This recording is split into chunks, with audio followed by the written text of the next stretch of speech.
He carried a cardboard box out of the building where he'd given 6 years of his life, and his 7-year-old daughter was sitting in the lobby, watching him walk toward her with that look on her face. The one that meant she already knew something was wrong. Logan Mercer didn't cry. He couldn't. Not with Lily staring at him like he was the only solid thing left in her world. Behind him, 200 employees pretended not to see. Security held the door. And the CEO of Hartwell Systems, a woman who had never once spoken to him directly, stepped out of the elevator and stopped cold when she saw his face. If this story moves you, hit like, drop a comment with the city you're watching from. I want to see how far this story travels. The morning started like every other morning that had been trying to kill Logan Mercer slowly, one bad hour at a time. His alarm went off at 5:15. He hit snooze twice, which he always told himself he wouldn't do, and then lay there in the gray dark of his bedroom, staring at the water stain on the ceiling that had appeared 3 winters ago and never fully dried out. The landlord had patched it twice. It kept coming back. Logan had stopped reporting it. Some things you just learn to live around. He swung his legs over the side of the bed and sat there for a moment with his elbows on his knees and his face in his hands. Not dramatic, not crying, just gathering. That was the only word for it. Every morning required a moment of gathering himself together before he could be useful to anyone. The apartment was a 2-bedroom on the 4th floor of a building in East Garfield that had seen better decades. The hallway smelled like someone's cooking no matter what time of day it was, and the elevator worked about 60% of the time. Logan had learned to take the stairs. Lily, his daughter, had decided this was an adventure. She'd named all 4 flights. First was Volcano Mountain, second was Dragon Country. Third was the Sky Bridge. Fourth was Home Base. He never told her he'd come up with the names himself, back when she was 4 and terrified of the dark stairwell. He'd just let her believe she'd invented them. Some things are better that way. By 5:40, he had coffee going and was pulling ingredients for Lily's lunch out of the fridge. Turkey and cheese, no mustard, cut diagonal, not straight across, because she'd gone through a phase at age 5 where straight-cut sandwiches were, in her precise words, kind of wrong. And somehow that had never been reversed. He packed an apple, a juice box, and 3 of the small chocolate chip cookies she liked, even though he was technically supposed to limit sweets on school days. He put in 3 anyway. She'd had a hard week. They'd both had a hard week. At 6:10, he woke her up the way he always did, not by calling her name, but by standing in the doorway of her room and waiting. She always sensed it. It had been that way since she was an infant. Sarah used to say Lily was tuned to Logan's frequency, that she could feel him even in her sleep. Sarah. He didn't let himself stay on that thought. Lily rolled over, blinked at him with her mother's eyes, that particular shade of dark brown that caught light in a way that still, 7 years later, occasionally ambushed him, and said, "Is it already?" "It's already," he said. 5 more minutes. "You said that yesterday." "I needed them." "You need them every day, Lil. That's called being tired. We all need them." She sat up anyway, hair going in 4 directions, wearing the oversized dinosaur shirt she'd claimed from his drawer 2 months ago and never returned. He'd stopped asking for it back. By 7, they were out the door. Lily carried her backpack and her small stuffed rabbit, a ratty thing named Carrot that had been with her since she was 2 and still went everywhere she went, tucked into the front pocket of her bag with just the ears sticking out. Logan carried his messenger bag and his coffee and a travel mug that leaked slightly from the left side of the lid, which he'd been meaning to replace for 3 months. The train was crowded. Lily stood against his leg and held onto his coat and watched people with the unselfconscious intensity of a child who had not yet learned that staring was considered rude. She'd inherited that from Sarah, too, the ability to look at the world directly. He dropped her at Westfield Elementary at 7:40. Mrs. Karimi, her teacher, waved from the door. Lily hugged his waist hard, the way she always did, and then let go like she'd made a decision about it, and walked into the school without looking back. Logan stood on the sidewalk for a moment after she disappeared inside. Then he walked to the train station and started the second part of his morning. Hartwell Systems occupied floors 14 through 22 of a glass tower downtown. The lobby had a marble floors and a security desk and a coffee cart that sold lattes for $6.50 each. Logan had bought one exactly once during his first week and had never bought another. He made do with the machine in the break room on 16, which dispensed something that tasted approximately like coffee if you didn't think about it too hard. He'd been with Hartwell for 6 years. Started as a junior technician, got bumped to systems technician 2 years in, and had been essentially frozen there ever since. Not because he wasn't good. He was good. He was actually very good. The kind of technician who could trace a network fault across a building's infrastructure at 2 in the morning by feel almost as much as by data. The kind who remembered system configurations the way other people remembered faces. He was good, and he knew it, and nobody above him particularly cared. His direct supervisor was a man named Dennis Cho, who wore the same 4 ties on rotation and communicated almost exclusively through brief, passive emails. Dennis was not malicious. He was simply someone who had made peace with mediocrity and had extended that peace to everyone around him. Logan's desk was in the far corner of the 16th floor, behind a bank of servers that hummed constantly and threw off enough heat that he kept a small fan pointed at his face from October through June. His workspace was neat but not sterile. A photo of Lily at the beach, a small potted succulent that had survived 2 years through sheer stubbornness, a coffee mug that read, "World's okay est everything," a gift from Lily last Father's Day. He liked his corner. He didn't love the job, but he liked the corner. That Tuesday morning, it was a Tuesday, which somehow felt appropriate later when he replayed it. He came in at 8:15, booted up his workstation, checked his queue, and settled into the low hum of the day. Around 10:30, his screen did something strange. He almost missed it. He was running a standard diagnostic on the secondary backup server, which was one of those tasks that required attention, but not deep attention, the kind of work you could do while part of your brain was somewhere else entirely. But a flag came up in the log monitor. A small one. The kind of anomaly that could mean a dozen different things, most of them benign. A permissions error, maybe. A sync issue. He pulled up the log and looked at it properly. It wasn't a sync issue. He sat back in his chair and looked at the data for a long moment. Then he leaned forward and pulled another log. Then a third. He ran a comparison query that he had to write from scratch because there was no standard tool for what he was looking for. Because what he was looking for was the kind of thing that wasn't supposed to exist. But there it was. Over the past 2.5 years, at irregular but patterned intervals, disguised inside normal maintenance windows, hidden inside routine data transfers, someone had been moving money. Not in large chunks. That would have tripped the standard monitoring. In small amounts, dozens at a time, routed through internal transaction codes that didn't map to any department he could find in the company directory. The kind of thing designed to look like accounting noise, rounding errors, budget corrections. Except Logan was good at patterns, and this pattern was not noise. He sat very still for a moment. Then he did something that he would later realize was exactly the right thing to do, and also, simultaneously, the thing that nearly destroyed his life. He saved the data to a local log file, flagged it with a timestamp, and sent a brief internal message to Dennis Cho asking for a meeting as soon as possible. Dennis replied 20 minutes later. "Can it wait until Thursday? I'm slammed." Logan looked at the data again. "Sure," he typed back. "Thursday's fine. He should have pushed." He knew that later. He should have walked upstairs and knocked on Dennis's door. He should have gone higher. But he was Logan Mercer, systems technician, corner desk, 4th floor walk-up, single father who had learned not to push because pushing usually just made things worse for the pusher. So he flagged the file, saved a second copy to his personal work folder, and went back to the diagnostic. 3 weeks later, he was being escorted out of the building for crimes he hadn't committed. The first indication that something was wrong came at 8:52 on a Wednesday morning when Logan arrived at his desk to find that his access credentials had been suspended. He assumed it was a system error. That happened sometimes. He went to the IT help desk, which was across the floor, and told the guy there, a young tech named Ray who was always eating something, that he couldn't log in. Ray typed something, frowned at his screen, typed something else, and then looked up at Logan with an expression Logan couldn't quite read. "You should probably check in with Dennis," Ray said. "For a login issue?" Yeah, check with Dennis." Logan walked to Dennis's office. Dennis was on the phone, but when he saw Logan through the glass, he held up one finger and then, almost immediately, got off the call. That was the second indication.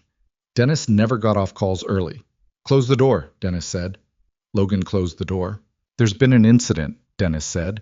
and his voice had that particular flatness of a man delivering information he did not write and did not want to deliver. An investigation has been opened. HR is going to want to speak with you. An investigation into what? Dennis looked at his desk. The cyber attack last night. Logan stared at him. What cyber attack? You weren't aware. Dennis, I don't know what you're talking about. There was a breach last night. Significant data was compromised and records were deleted. IT forensics has been working since 3 a.m. Dennis folded his hands on his desk, which was a gesture Logan had never seen him make before. The access logs show activity from your credentials. The room was very quiet. That's not possible, Logan said. I'm just telling you what the report says. My credentials were suspended this morning. Who suspended them? I don't have that information. Dennis. Logan leaned forward slightly. I flagged an anomaly in the backup server logs 3 weeks ago. I sent you a message about it. I asked for a meeting. Dennis blinked.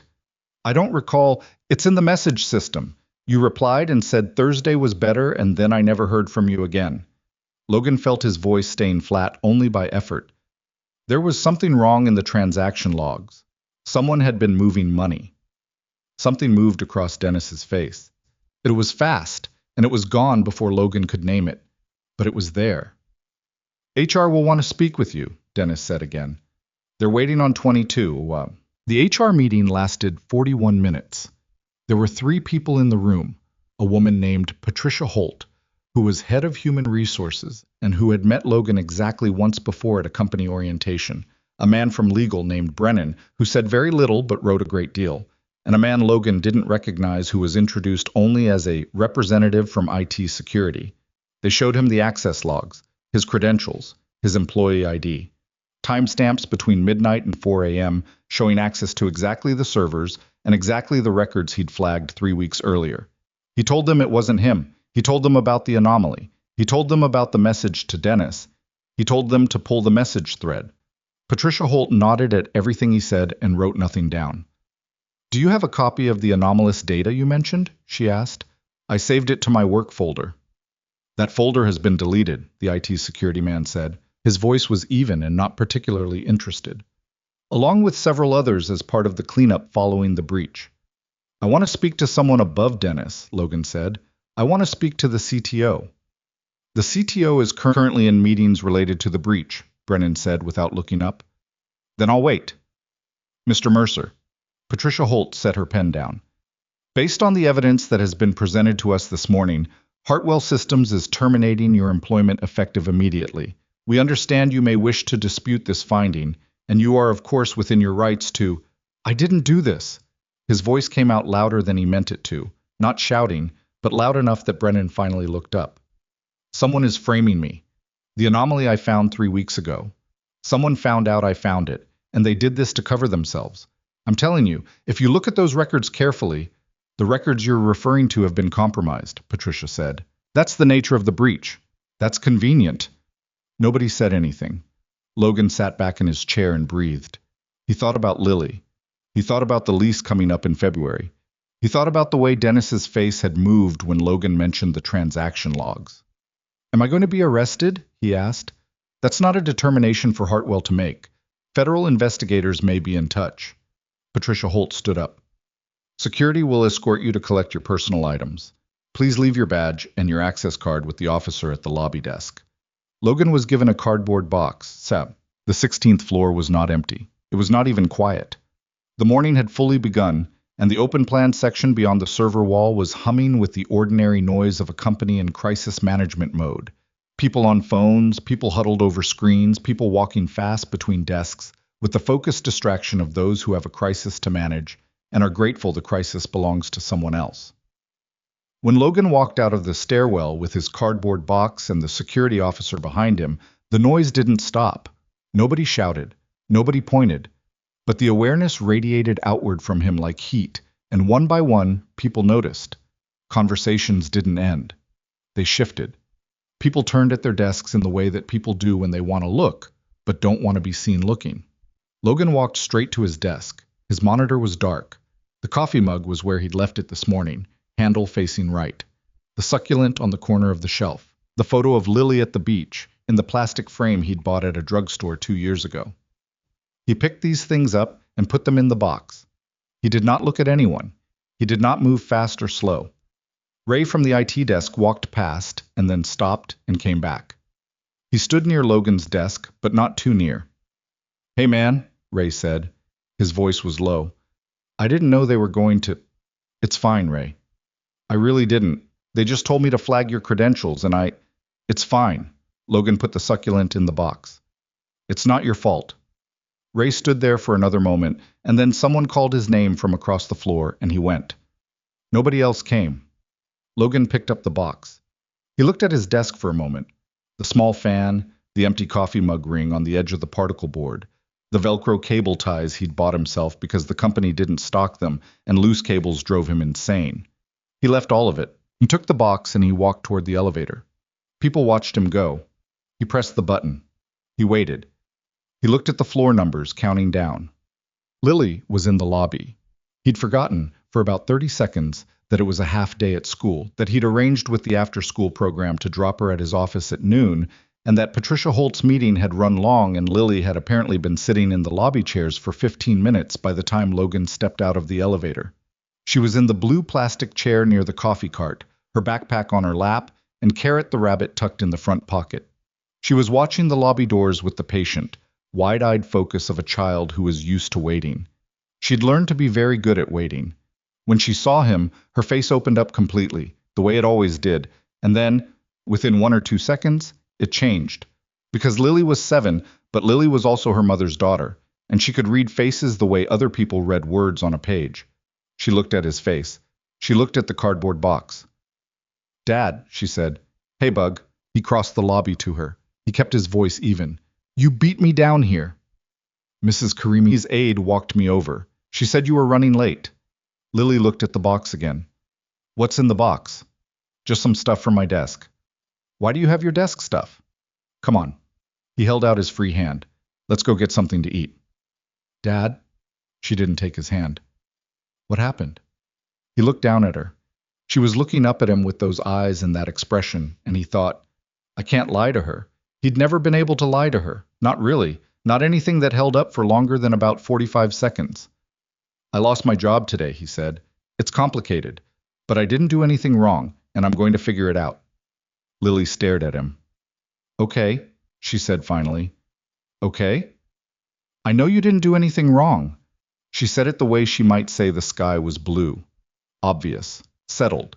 Not requiring debate. And then she took his hand. He held it very tightly. They turned toward the door, and that was when the elevator opened behind them. He heard the footsteps, heels on marble, and then a voice. "Mr. Mercer." He turned. He'd seen Vivian Hart exactly twice in his 6 years at Hartwell. Once at an all-company town hall meeting where she'd stood at a podium in a gray dress and talked about the company's future with the composed certainty of someone who had already mapped it out and was simply narrating it for everyone else's benefit. Once in the elevator, 22nd floor descending, she'd been on her phone and he'd pressed 16 and they'd ridden in complete silence for 12 seconds. She was 30 years old, which was something people mentioned often because it was unusual. The youngest CEO in Hartwell's history, promoted 18 months ago when the previous executive had retired amid quiet board pressure. She was slight and dark-haired and wore the kind of understated professional clothing that cost more than Logan made in a month. She had the reputation, he'd heard it in break-room conversations he hadn't been part of, had overheard it the way you overhear everything in an open-plan office, of being absolutely cold when she needed to be, and occasionally startlingly direct in ways that caught people off guard. She was standing 6 feet away from him in the lobby with a tablet in her hand and a look on her face that he couldn't parse. "I'm Vivian Hart," she said. "I know who you are." She glanced down at the tablet, back up at him, then at Lily, who was watching her with the unblinking directness of a child who had not yet been socialized out of staring. "I've been reviewing the incident report," Vivian said. "Good for you." It came out flat. He didn't apologize for it. "There are inconsistencies." He looked at her. "What kind of inconsistencies?" "The kind I'd like to look at more carefully before drawing any conclusions." She paused, and then, and this was the part he genuinely did not expect, she looked at his daughter, not through her, the way adults often looked at children when they were really waiting for the adult to respond. She looked at her directly. Is she with you? She's my daughter. Can someone in the lobby sit with her for a few minutes? I'd like to speak with you upstairs. She's fine, Lily said. Vivian looked at her. What? I'm fine, Lily said again. I can come. I'm quiet. Something that was not quite a smile moved across Vivian Hart's face. I believe you, she said. She looked back at Logan. My office, she said. Both of you, if that works. Logan looked at his cardboard box. He looked at his daughter. He thought about the lobby doors, the street, the train ride home, the apartment, the lease coming up in February. Yeah, he said. It works. The 22nd floor was a different country. Logan had been up here exactly never. The elevator opened onto a reception area with low furniture and actual plants. Not the plastic kind, the real kind. Someone watered them. And a desk where an assistant sat who stood up when Vivian appeared and said, Ms. Hart, in a tone that was respectful without being obsequious. Hold my 2 o'clock, Vivian said without stopping. Of course. She walked them down a corridor and through a door and into an office with floor-to-ceiling windows that looked out over the city. Logan had spent 6 years in the corner of the 16th floor looking at the server wall. The view from up here was, he didn't have a word for it, just very large. Lily walked to the window and pressed her palm against the glass and looked out. Vivian set her tablet on the desk and sat down. She gestured at the chairs across from her. Logan sat. He kept the cardboard box on his lap because he didn't know where else to put it. Vivian pulled the incident report up on her screen and read something in silence for a moment. 3 weeks ago, she said, you messaged your supervisor about an anomaly in the backup server logs. Yes. He logged it as a low-priority query and closed it. Logan felt something shift in his chest. He told me he didn't recall the message. The message exists. She turned the screen so he could see it. His message, time-stamped. Dennis's reply, 2 lines, time-stamped. And below it, a second action entry he hadn't known was there. Query reviewed and categorized. Routine maintenance flag. Filed. He reviewed it, Logan said. He reviewed it and filed it as routine. It wasn't routine. I know. She turned the screen back.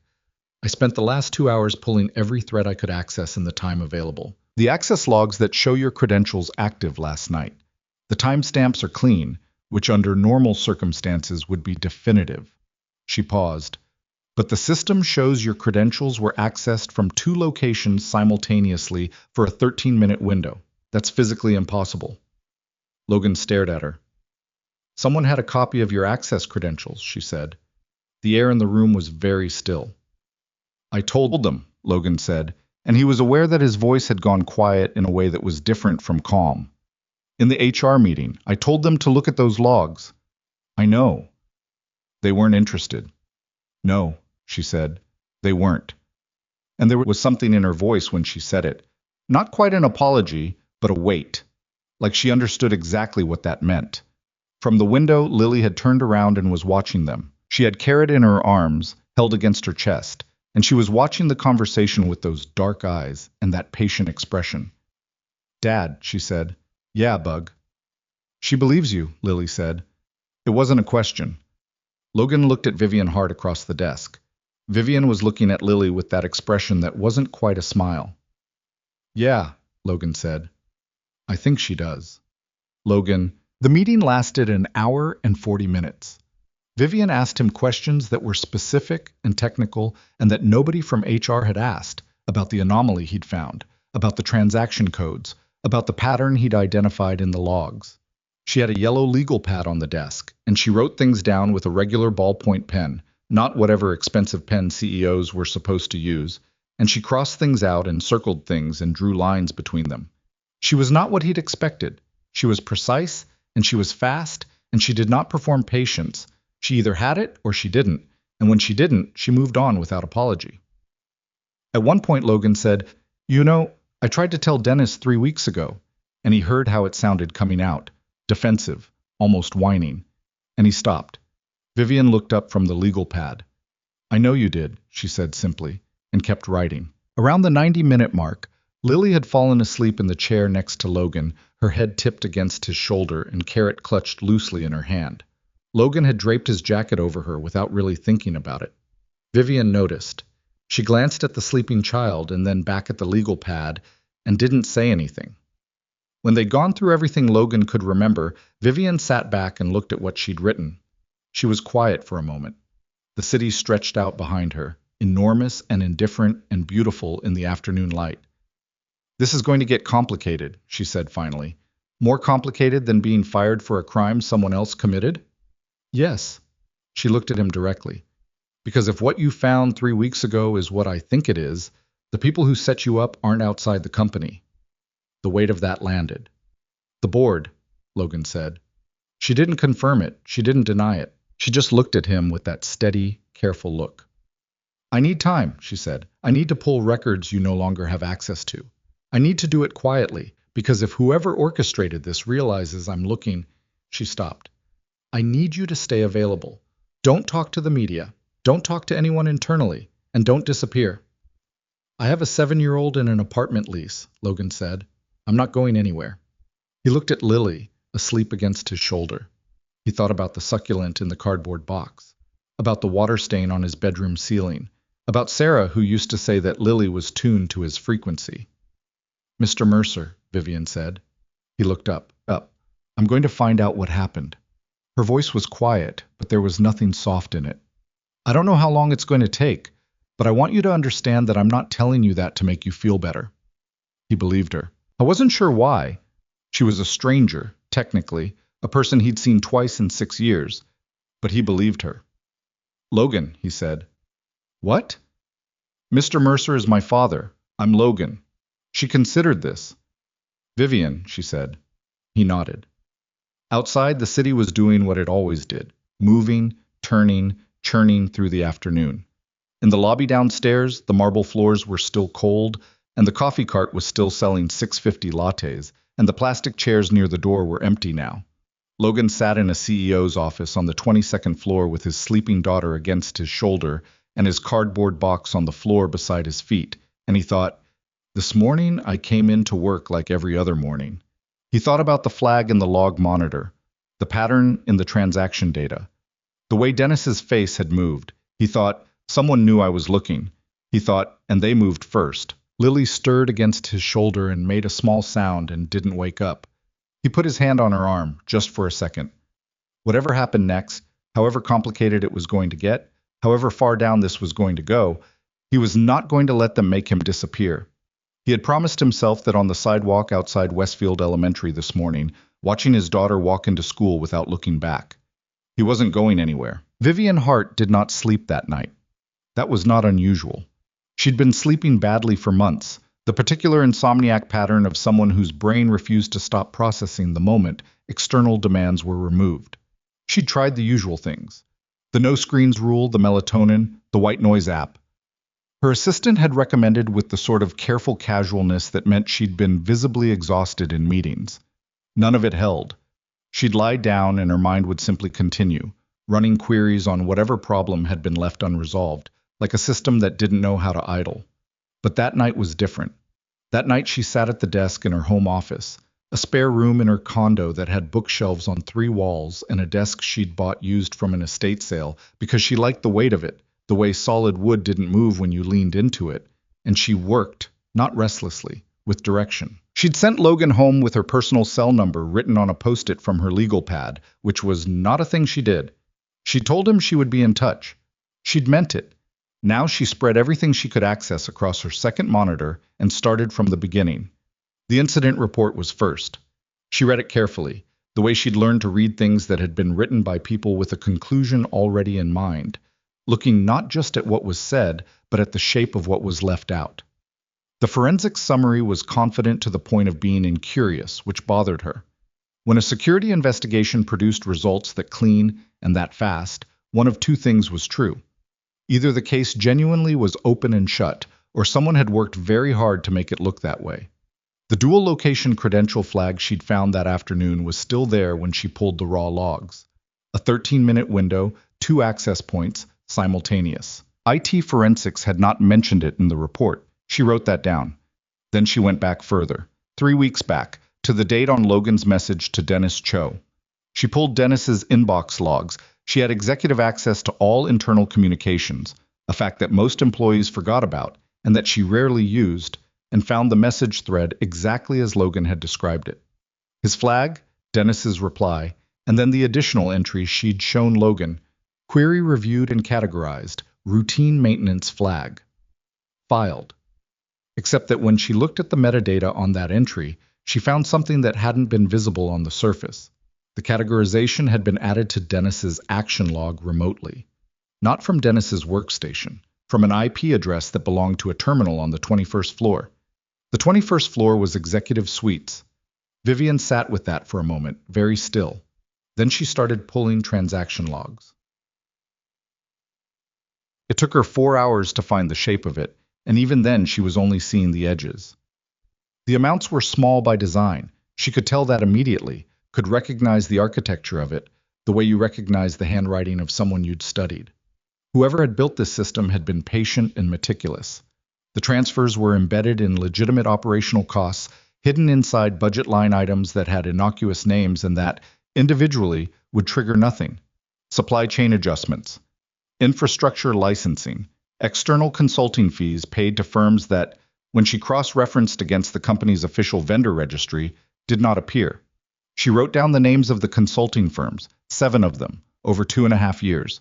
She would need someone with network access to trace them back to actual entities, but she could already see that they were shells. The naming patterns were too similar, the registration dates too conveniently staggered. By 2 in the morning, she had 3 legal pad pages full of notes and a very clear, very cold understanding of what Logan Mercer had stumbled into. Someone on the executive level, possibly more than one person, had been quietly extracting money from Hartwell Systems for roughly 30 months. Millions of dollars, moved in increments small enough to avoid automated flags. The cyber attack had served 2 purposes simultaneously: erase the transaction evidence before anyone could trace it properly, and install a ready-made scapegoat whose credentials and access history could be shaped to fit the crime. Logan had been a perfect choice, junior enough to be expendable, technical enough to make the access logs plausible, isolated enough, no real allies in the company, no one who would push back hard on his behalf, that the story would stick without much effort. He'd also been unlucky enough to find the anomaly first, which meant someone had been watching his work closely enough to know he was looking. Vivian pressed her fingertips against her eyes for a moment. Then she picked up her pen and wrote one more line on the legal pad. Who on the executive floor knew what Logan found before Dennis filed the ticket? That was the question that mattered, because Dennis hadn't escalated it. That was clear. Dennis had buried it, but someone had accessed his action log remotely to make sure it stayed buried, which meant someone had been monitoring Dennis's inbox, which meant the surveillance had already been in place before Logan sent that message. The room was very quiet. Outside the condo windows, the city had reached that particular 2 a.m. stillness, where even the traffic sounds thinned out, and you could hear the hum of the building's own systems. Vivian looked at her legal pad. She thought about the incident report written in that confident and curious voice. She thought about the IT forensics team, which reported to the CTO, Marcus Hale, who had been in meetings all day and unavailable, and who had sent her a brief message at 5 p.m. saying simply, "Situation appears resolved. Perpetrator identified and removed. Happy to debrief when schedule allows." She thought about what it meant that Marcus Hale, in 20 years of working in technology security, had sent her a message that called something this complex resolved in less than 12 hours. She picked up her phone, looked at Logan's number on the post-it. It was 2:15 in the morning. She put the phone down.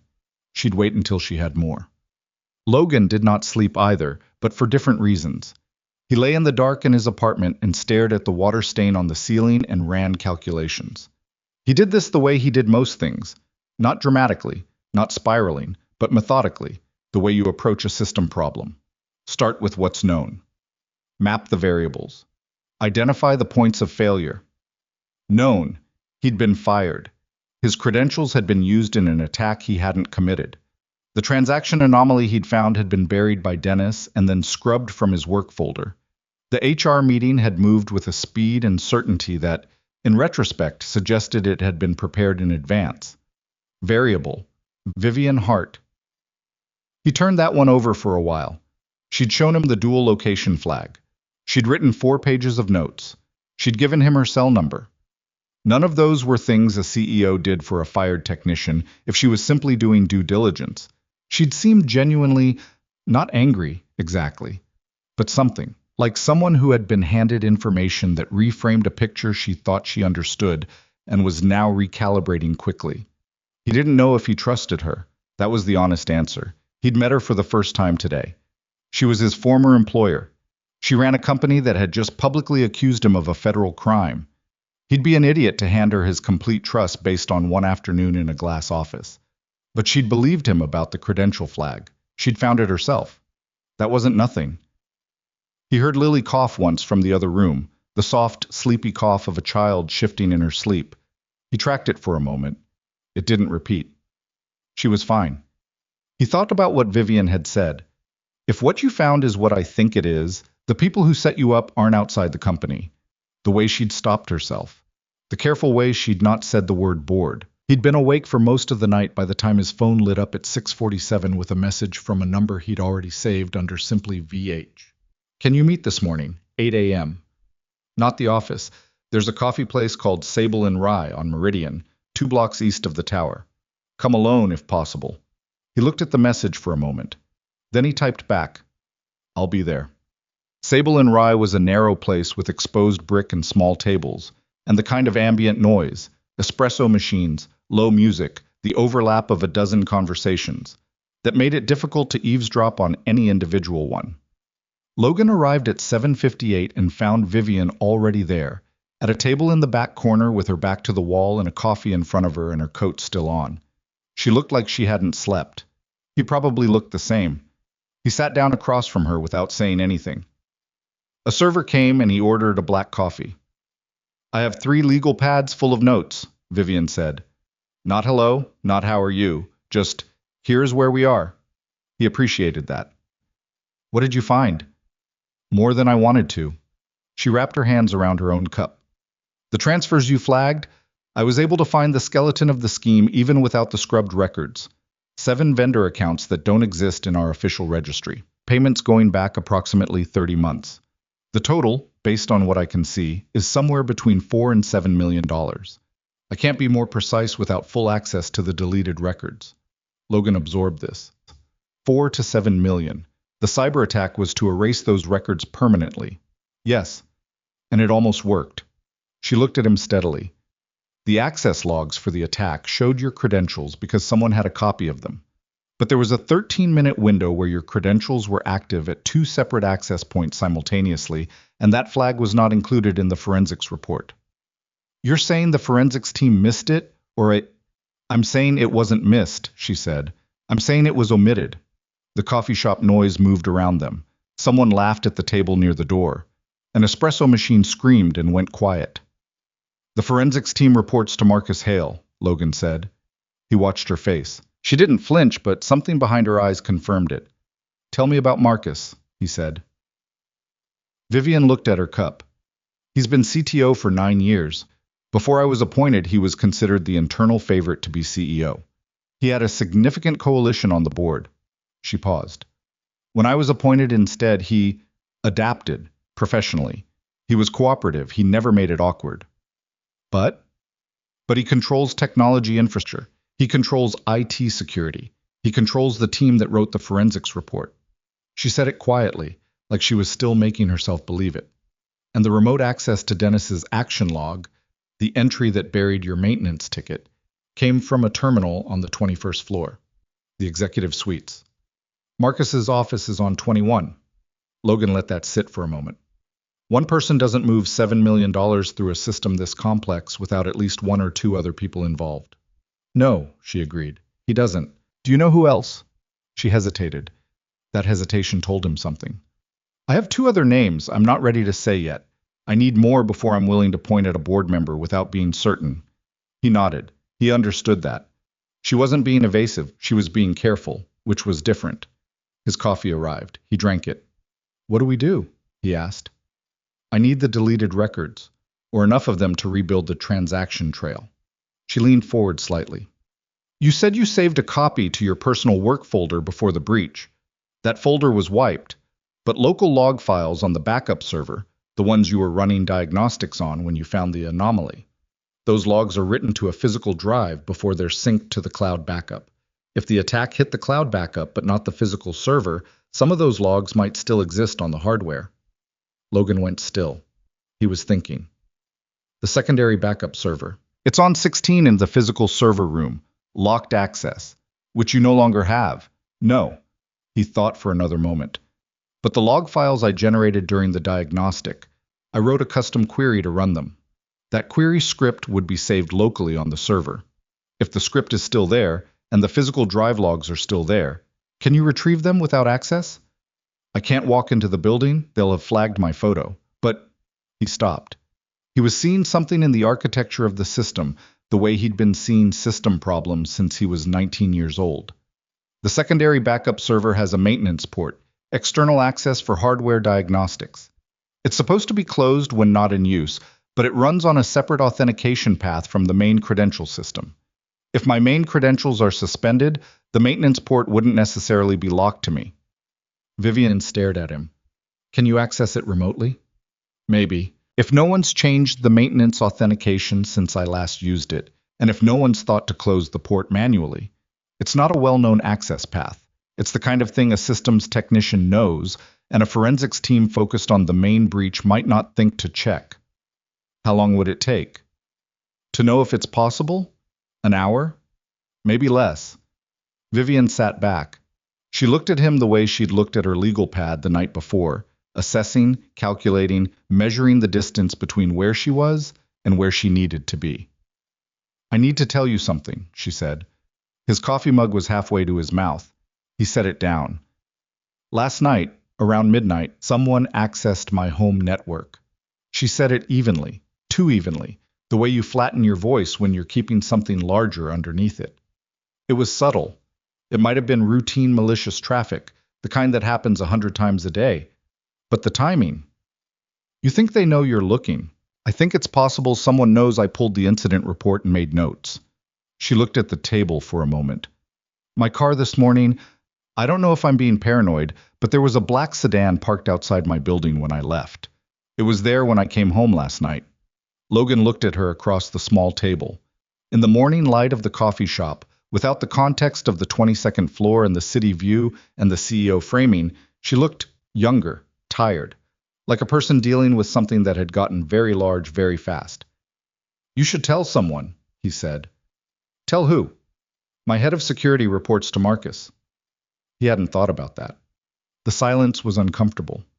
My personal security team is separate, she said. I've already alerted them. They're looking at the network logs. She paused. But Logan, if Marcus knows I'm investigating, and if there are other board members involved, the window for doing this quietly is closing. They'll move to cover the rest of the evidence before I can get to it. How much time do you think we have? I don't know. Days, maybe less. She looked at him directly. I need those server logs, and I need to know if you're willing to help me get them. Logan thought about the cardboard box, sitting in his apartment now with the succulent and the photo of Lily at the beach and the world's okayest everything mug. He thought about the lease, about February. He thought about Lily saying, I know you didn't do anything wrong, the way she'd say the sky was blue. Tell me what you need, he said. They worked out the basics over the next 40 minutes, hunched over the small table with Vivian's legal pad between them, and Logan occasionally sketching architecture diagrams on napkins that he then crumpled up and pushed to the bottom of his jacket pocket. The maintenance port approach was the primary strategy. Logan would attempt remote access from a secure location, not his apartment, because if anyone was monitoring, his home IP was associated with his employee file. Vivian would arrange access to a private workspace through a law firm she trusted, a partner who had represented her personally and whose offices were not connected to Hartwell's networks. If the maintenance port was open and the physical drive logs were intact, Logan estimated he could retrieve the relevant data in 2 to 3 hours. If the port had been closed, either deliberately or as part of post-breach cleanup, they'd need a different approach. The different approach, which neither of them said aloud but both understood, involved someone physically accessing the server room, which required inside access, which was considerably more complicated and considerably more dangerous. One step at a time, Vivian said. She tore the top sheet off the legal pad and handed it to him. On it she'd written an address and a name. That's the law firm. The partner's name is Naomi Chen. She's expecting you at 10. She'll set you up in a conference room with a secure line and everything you need. Logan folded the paper carefully. What are you going to do? I'm going to the office. I'm going to act like everything is proceeding normally. She said it steadily, but he could see it cost something. If Marcus is watching my movements, I need to look like a CEO managing an aftermath, not like someone who's found a thread and is pulling it. That's... He stopped. Uncomfortable? I was going to say hard. Something moved across her face. Not quite a smile. I've been doing uncomfortable things since I was 25, and everyone in that boardroom thought I was decoration. I'll manage. He believed her. Outside the coffee, they stood on the sidewalk for a moment in the thin morning cold. The city was fully awake now, the foot traffic thick, the noise of it constant and anonymous. Vivian, he said. She looked at him. Be careful in there. She looked at him for a moment with that careful, measuring look. Then she nodded, once, and turned and walked toward the tower 2 blocks east, and Logan watched her go until the crowd took her. Naomi Chen was a compact, efficient woman in her mid-50s who had clearly been practicing law long enough that nothing surprised her anymore, including being asked on short notice to host a situation she was given only partial information about. She showed Logan to a conference room on the 7th floor of a building that smelled like paper and strong tea, set him up with a secure hardwired connection and a cup of actual decent coffee, and said, Vivian says you're trustworthy. That's enough for me. You need anything, knock on my door. Then she left him alone. Logan sat down in front of the laptop they'd set up for him and cracked his knuckles once, a habit he'd had since his first IT job, a tic he'd never managed to stop, and started. The maintenance port. He remembered the access path the way he remembered most system configurations, not as a memorized sequence, but as a spatial thing, a route through architecture that he'd traveled enough times that it lived somewhere below conscious recall. He built the access string carefully, checking each component, because wrong wasn't an option right now. He needed this to work the first time. He sent the request. Waited. 13 seconds, which in network time was a geological age. Then the connection responded. He exhaled slowly. The port was open. Whatever post-breach cleanup the forensics team had done, they'd focused on the cloud infrastructure and the main access systems. The maintenance port, obscure and technical, and not on any standard breach response checklist that a non-specialist would know to use, had been overlooked. Thank you, he thought in the general direction of IT complacency everywhere. He navigated to the physical log directory. The drive was old. He'd been on 3 separate maintenance requests to replace it in the last 2 years, and all 3 had been deprioritized for budget reasons, and it didn't sync to cloud backup in real time. It synced every 72 hours, which meant the logs from his original diagnostic 3 weeks ago were almost certainly still sitting on the physical drive. They were. He stared at the file listing for a moment. His own query script, time-stamped from the morning he'd found the anomaly. The raw log files from the backup server's transaction monitoring. Everything he'd flagged, everything he'd sent to Dennis, and considerably more, because the script had kept running after he'd saved the initial excerpt, pulling a wider sample before he'd closed the session, and that wider sample had been sitting here for 3 weeks, waiting. He started the retrieval, transferred everything to an encrypted archive on the secure local drive Naomi's office had set up. Watched the progress bar with the careful, quiet patience of someone who had learned that watching things didn't make them go faster, but that the alternative, looking away, felt like inviting disaster. While the transfer ran, he worked on the structure of what he'd found. He opened a blank document and started annotating, pulling the relevant entries and building a timeline, because data alone wasn't the story. The story was the pattern, the architecture, the way individual entries connected to form something that couldn't be explained as coincidence or error. He'd been doing this for 90 minutes when his phone buzzed. VH. Marcus called a senior leadership meeting for this afternoon.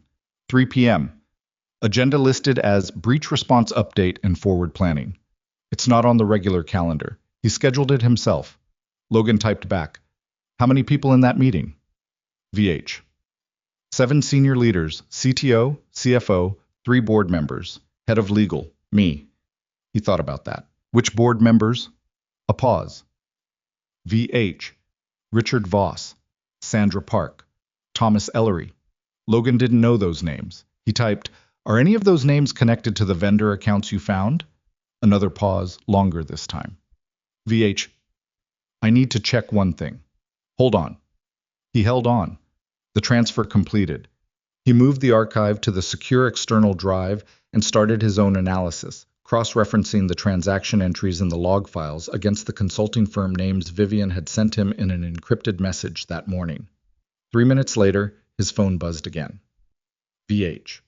Sandra Park's personal investment firm has a silent partnership in one of the shell companies. I missed it last night because it's 3 layers removed. Thomas Ellery's brother-in-law is the registered agent for 2 of the others. Logan sat back from the laptop. So it wasn't Marcus alone.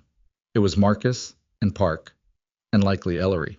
3 people in positions of significant institutional authority, connected to the money through structures designed to survive, exactly the kind of surface investigation that a normal compliance review would conduct. VH. The meeting this afternoon isn't a breach response update. He already knew what she was going to say, but he typed, "What is it?" VH. It's them deciding what to do about me. Yeah. He called her. Not a text. An actual call. She picked up on the second ring. "You can't go to that meeting," he said. "I have to go to that meeting." Her voice was controlled, but there was something underneath it, a tension he hadn't heard before. "If I don't show up, they know. If you show up, and they've decided to move against you, they won't do anything overt in a room full of witnesses." Vivian. He stopped. He was aware that he was sitting in a borrowed conference room talking a CEO out of walking into a room with the people who might be trying to destroy her, and that this was not something he was remotely qualified to be doing. But there it was. "Do you have anyone you trust absolutely inside that room? Not professionally, personally." Silence. "Naomi Chen," she said finally.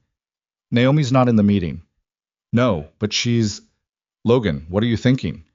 He was thinking about the data on the secure drive beside his laptop. I was thinking about the pattern in the transaction logs and the names and the shell companies and the 13-minute credential window. I was thinking about what it would mean to have all of that organized and documented and ready before 3 p.m. "I'm thinking we might not have days," he said. "I'm thinking we might have until 3 o'clock. She was quiet. "The evidence from the server logs," he said. "I have it, all of it. It's already more than we had an hour ago." He looked at the screen, at the transaction timeline he'd been building. "If you can get me 2 more hours and 1 more piece of information." "What information?" "The approved signatory list for those 7 vendor accounts. Whoever signed off on those payment approvals. That's the direct link. Not shells, not partners, not 3 layers removed. That's a name on a document." He heard her breathing. "The CFO would have those," she said slowly. "Brian Cho. He's Marcus's closest ally on the executive team, but he's meticulous. He keeps originals, paper copies and the physical files on 22. He doesn't trust cloud storage for anything that might be audited." "Is he in the meeting?" "No, Brian's not a board member. He's senior staff. So his office might be unoccupied this afternoon when the meeting is running." Another silence. "Vivian," Logan said, "I know what I'm asking.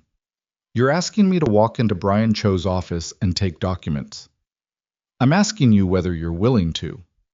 The silence stretched. Outside Naomi's conference room window, the city moved. Someone walked past in the hallway, and Logan heard their footsteps recede. "The CFO files on 22 have a physical key lock," she said. "Not a digital one, a physical one." Another pause. "I have a master key for every locked space on 22. It's in my office." So, she exhaled. "Give me 2 hours. Be careful." "You said that already." "I meant it both times." She hung up. Logan turned back to the laptop and kept working. The data was there. The shape was there.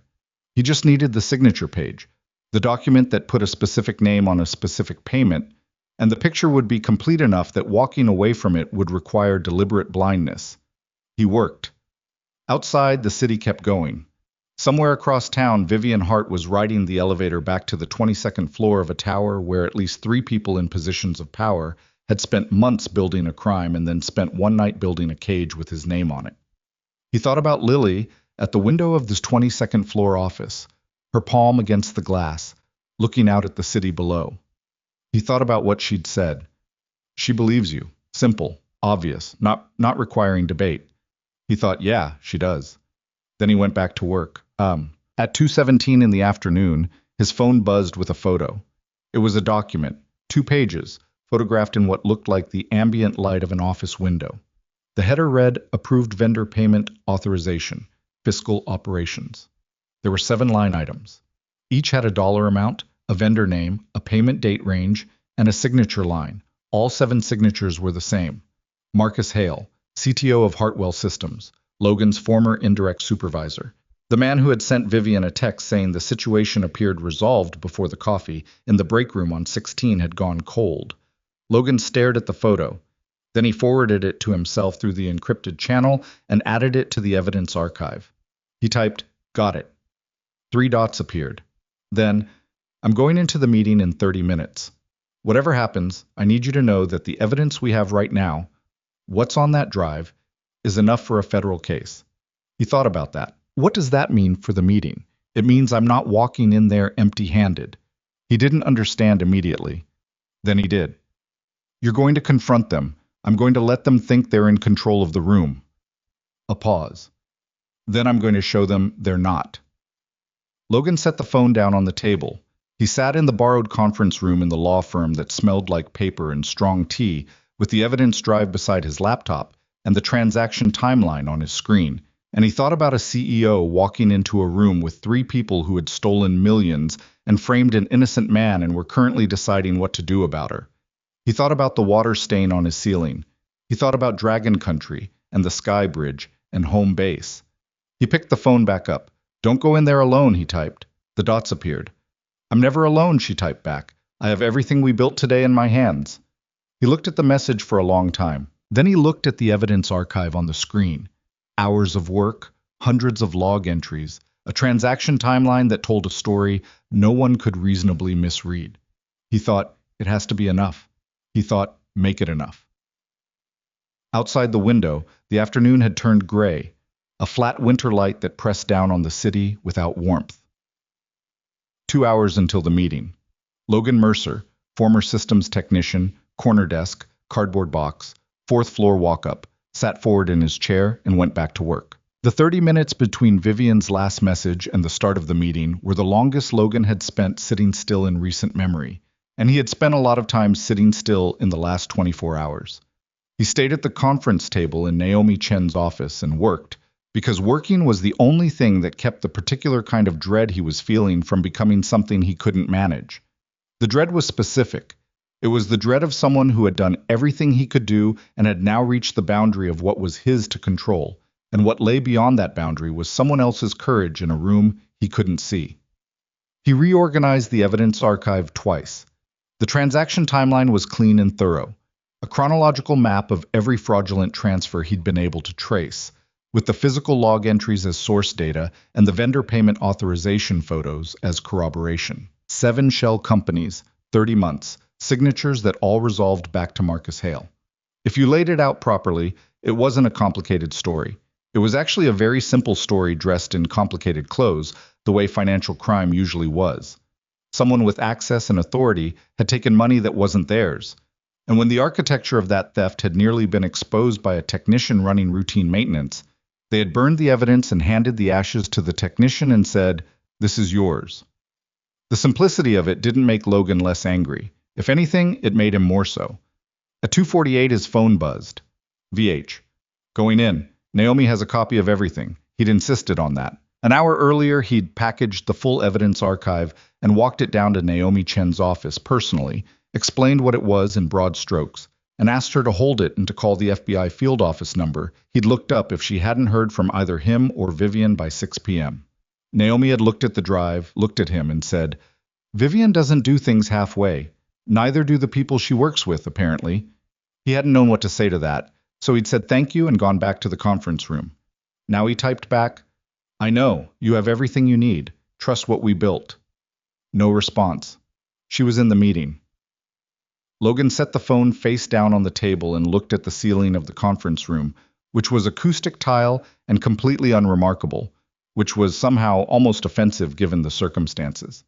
He picked the phone back up and typed, "Be careful again," even though she was already in there and couldn't act on it because he didn't know what else to do. Then he put it down and waited. The conference room on the 22nd floor, not Vivian's office, the formal one, the one with the long oval table and the projection screen and the chairs that cost more than Logan's monthly rent, was already occupied when Vivian walked in at 2:59. Marcus Hale sat at the far end of the table, which was not where he usually sat. He usually took the chair third from the right, the position of someone who was important but not the most important person in the room. Today, he'd placed himself at the head. That told her everything about what kind of meeting this was going to be before anyone said a word. Sandra Park and Thomas Ellery sat on his left side. Head of legal, David Marsh, was on his right, looking at his phone with the careful attention of a man who wanted it on record that he was very busy. Richard Voss, the third board member, was at the far end, pouring water from the carafe on the side table.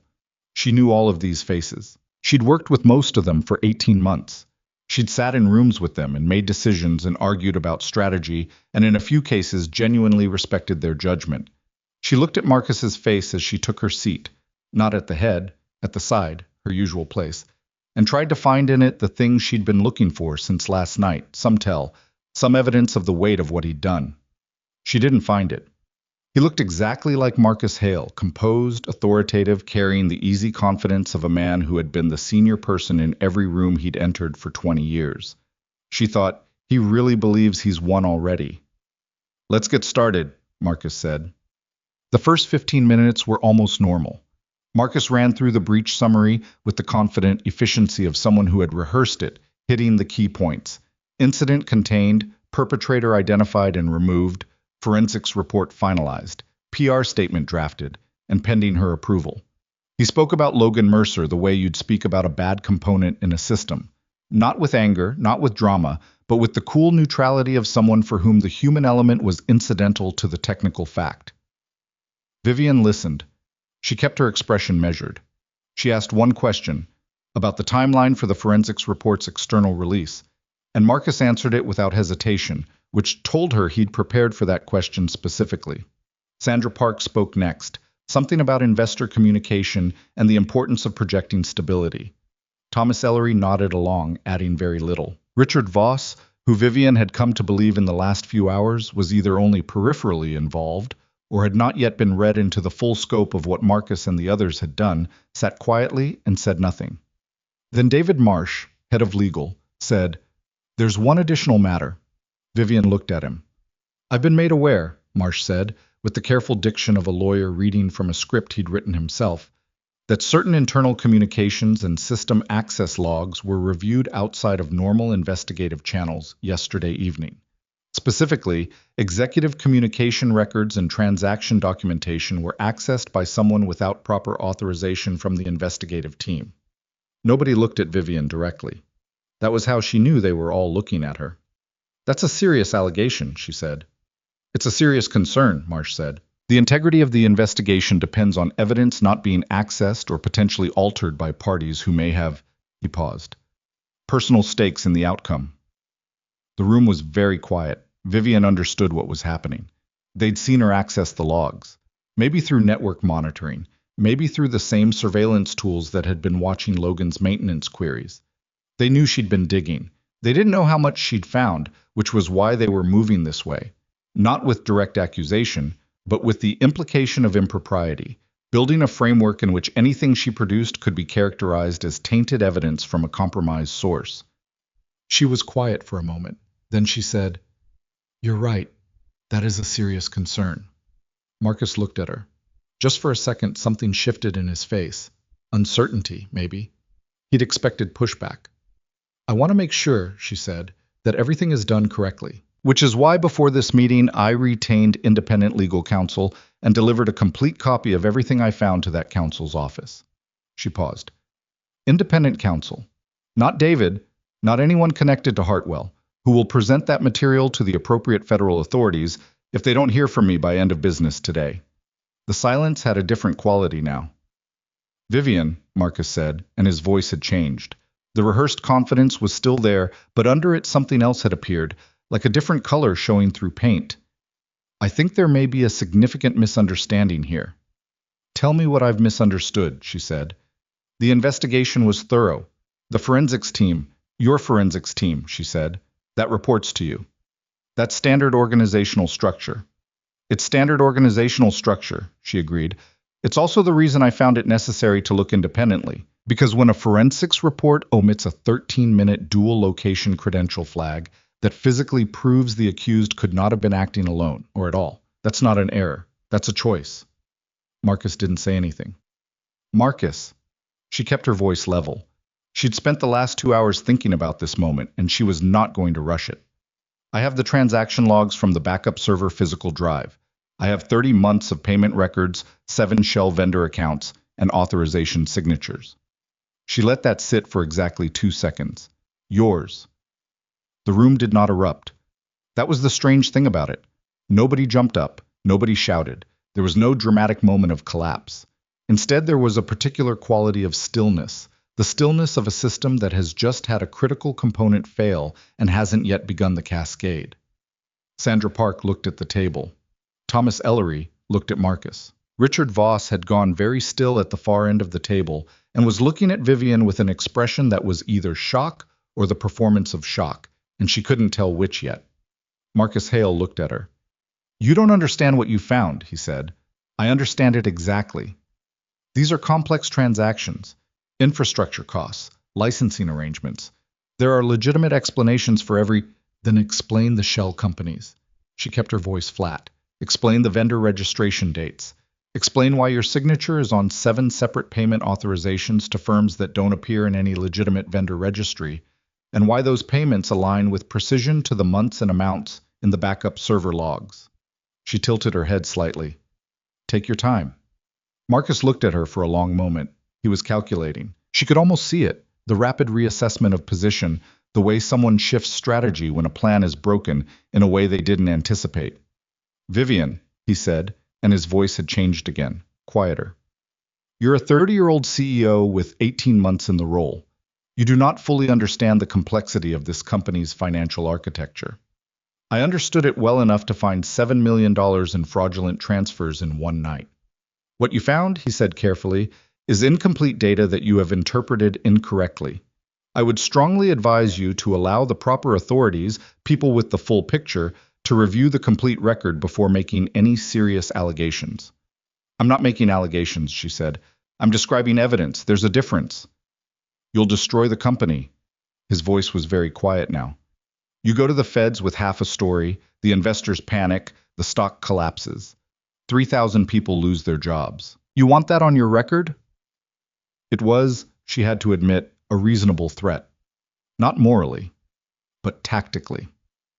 I've thought about that, she said, which is why I'm telling you this before I walk out that door. You have until close of business today to retain independent counsel and make arrangements. After that, the decision about timeline is not mine. She stood up. Vivian. Marcus's voice had something in it now that she hadn't expected.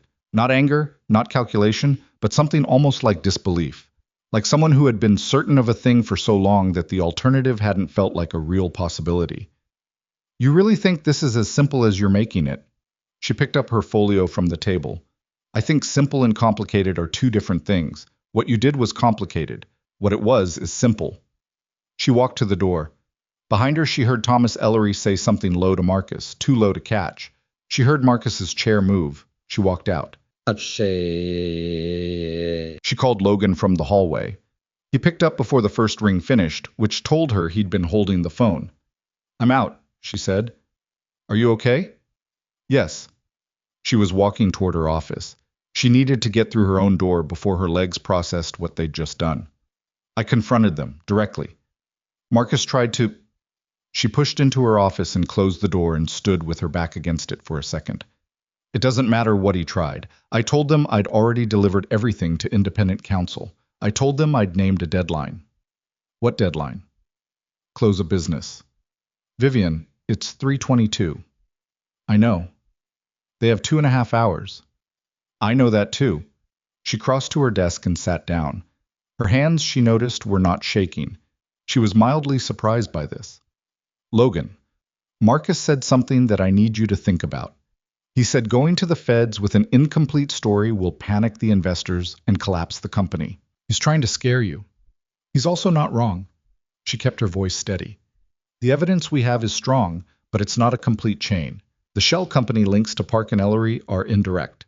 The signature pages prove Marcus approved the payments, but a competent defense attorney could argue accounting errors, delegated authority, 100 different things. Without the original deleted records, I have the physical log files, Logan said. They're comprehensive. How comprehensive? Comprehensive enough that I can trace 61 individual transactions across the full 30-month period, cross-reference the timestamps against internal budget cycle records, and show a pattern that no reasonable auditor would characterize as accidental. He paused. But you're right that the chain to Park and Ellery is still one layer short. We have the shell company connection to Park's investment firm, and Ellery's brother-in-law as registered agent. That's suggestive, not conclusive. If there was something more direct, another set of records, another document with their names on it, where would it be, Vivian thought. She looked at her desk, at the legal pad with 3 pages of notes she'd been adding to since last night. The board maintains a private financial disclosure record, she said slowly. Every board member's outside investments, partnerships, and financial interests. Disclosed to the board annually, but kept in physical records only. It's one of the holdovers from an earlier governance era, before I came on. I've been meaning to digitize it, she paused. If Park and Ellery disclosed their connection to those shell companies, even indirectly, it would be in that record. Where is it kept? Board Secretary's office, 22nd floor, East Wing. Is the board secretary in the building right now? She checked the time. She leaves at 4 on Wednesdays. It's 3:25. Logan was quiet for a moment, doing the same calculation she was doing. 35 minutes, she said. I have 35 minutes to get to the East Wing, find the record, and get out before she leaves and locks the office. And before Marcus and the others realize what you're doing. Yes. She was already standing. Logan, I need you to stay on the line. I'm here. She moved. The east wing of the 22nd floor was quieter than the main corridor. The board secretary, a meticulous woman named Grace Lim, who had worked for Hartwell for longer than Vivian had been alive, kept her office organized with a precision that was almost architectural. Everything labeled, everything filed, everything in its designated place. Vivian had been in this office a handful of times. She knew the general layout. The financial disclosure records, Grace had told her once when Vivian had asked about the digitization backlog, were in the cabinets along the north wall, organized by year and by board member. The office was empty. The lights were still on. Grace would have stepped out for something. Coffee, the restroom, a brief conversation with someone down the hall. She hadn't locked up yet. Vivian moved to the north wall cabinets. I'm in, she said quietly. Cabinets are accessible. How are they organized? Logan's voice was steady in her ear. Year and name. I need if Park or Ellery disclosed anything in the last 3 fiscal years. She pulled the first relevant drawer. The files were dense, 1 folder per board member per year. The folders thick with financial disclosure forms and supporting documentation. She found Sandra Park's folder from 2 years back and opened it. The disclosure forms ran to 12 pages. Investment portfolios, advisory board positions, equity stakes. Vivian ran her eyes down the entries fast, the way she'd learned to read dense financial documents. Not word by word, but in broad sweeps, looking for the shapes that shouldn't be there. She found it on page 9. A limited partnership interest, listed under passive investment vehicles. The partnership name was different, not one of the 7 shell company names she had memorized, but the registered address was identical to one of them. Same suite number, same building, a subsidiary relationship that had been disclosed exactly as required by governance rules. Technically compliant, structurally hidden. I've got something, she said. What is it? Park disclosed a limited partnership interest 2 years ago. The address matches one of the shell vendors. That's the link. That's one of the links. She was already pulling Ellery's folder. 3 years back, it was right there, page 4. An advisory fee arrangement with an entity whose registration number, and she recognized the format because she'd looked at dozens of them in the last 18 hours, mapped to a second shell company. An advisory fee paid to Thomas Ellery, disclosed as legally required, buried in 12 pages of other legitimate income sources. Both of them, she said, both names are in the disclosure records. Vivian, Logan's voice. Get out of there. She was already moving. She photographed both pages with her phone, clear images, legible, and put the folders back exactly as she'd found them. She moved to the office door. She looked into the hallway. Marcus Hale was standing 20 feet away, looking at her. Not walking, not in transit. Standing, like he'd been waiting. The hallway was empty otherwise, just the two of them, and between them the particular kind of silence that has weight. I wondered where you went, Marcus said. His voice was the same. She'd always respected that about him. His composure, the consistency of it. Even now. Especially now. I was checking some records, she said. Grace Lim's office. I have executive access to every office on this floor. That's true. He took a step toward her. Not threatening. Nothing so obvious. Just closing a distance. Vivian, you are a very capable person. I've always thought that. But what you're doing right now is going to have consequences that I don't think you've fully considered. She looked at him. She thought about the cardboard box. She thought about Logan in the lobby, his daughter's hand in his face arranged into that careful flatness of someone who had learned to keep going. She thought about how Marcus had looked at her across the table when the meeting started. The settled certainty of a man who believed the outcome was already written. Tell me what consequences I haven't considered, she said. You have data, he said. We have lawyers. Very good ones. Years of documented precedent for every transaction you think is smoking gun. We have the resources to make this extraordinarily complicated and extraordinarily slow, and in the time it takes to resolve, the company suffers, the employees suffer, and your tenure as CEO becomes defined by the chaos you created rather than any actual leadership. He stopped 6 feet from her. Or you step back. You allow a thorough review through proper channels. Logan Mercer gets a quiet settlement, a retraction. This goes away. Everyone moves forward. Everyone moves forward, she said, with you still in the building. That's not the worst outcome. It's the worst outcome for Logan Mercer. Something moved across Marcus's face. Not guilt, exactly. More like irritation. The irritation of someone who considers collateral damage a technical category and not a moral one. He was a convenient solution to a problem that needed solving. That's not personal. I know it wasn't personal, she said. That's the part that bothers me most. She walked past him. He didn't stop her. He couldn't stop her, not here in an empty hallway in broad daylight, and she knew he knew that. His leverage was the threat he'd described. Legal complication, institutional chaos, the long, slow grind of a contested investigation. It was real leverage. She wasn't pretending it wasn't, but it required her to stop. And she wasn't stopping. She made it to her office, locked the door, and leaned against it.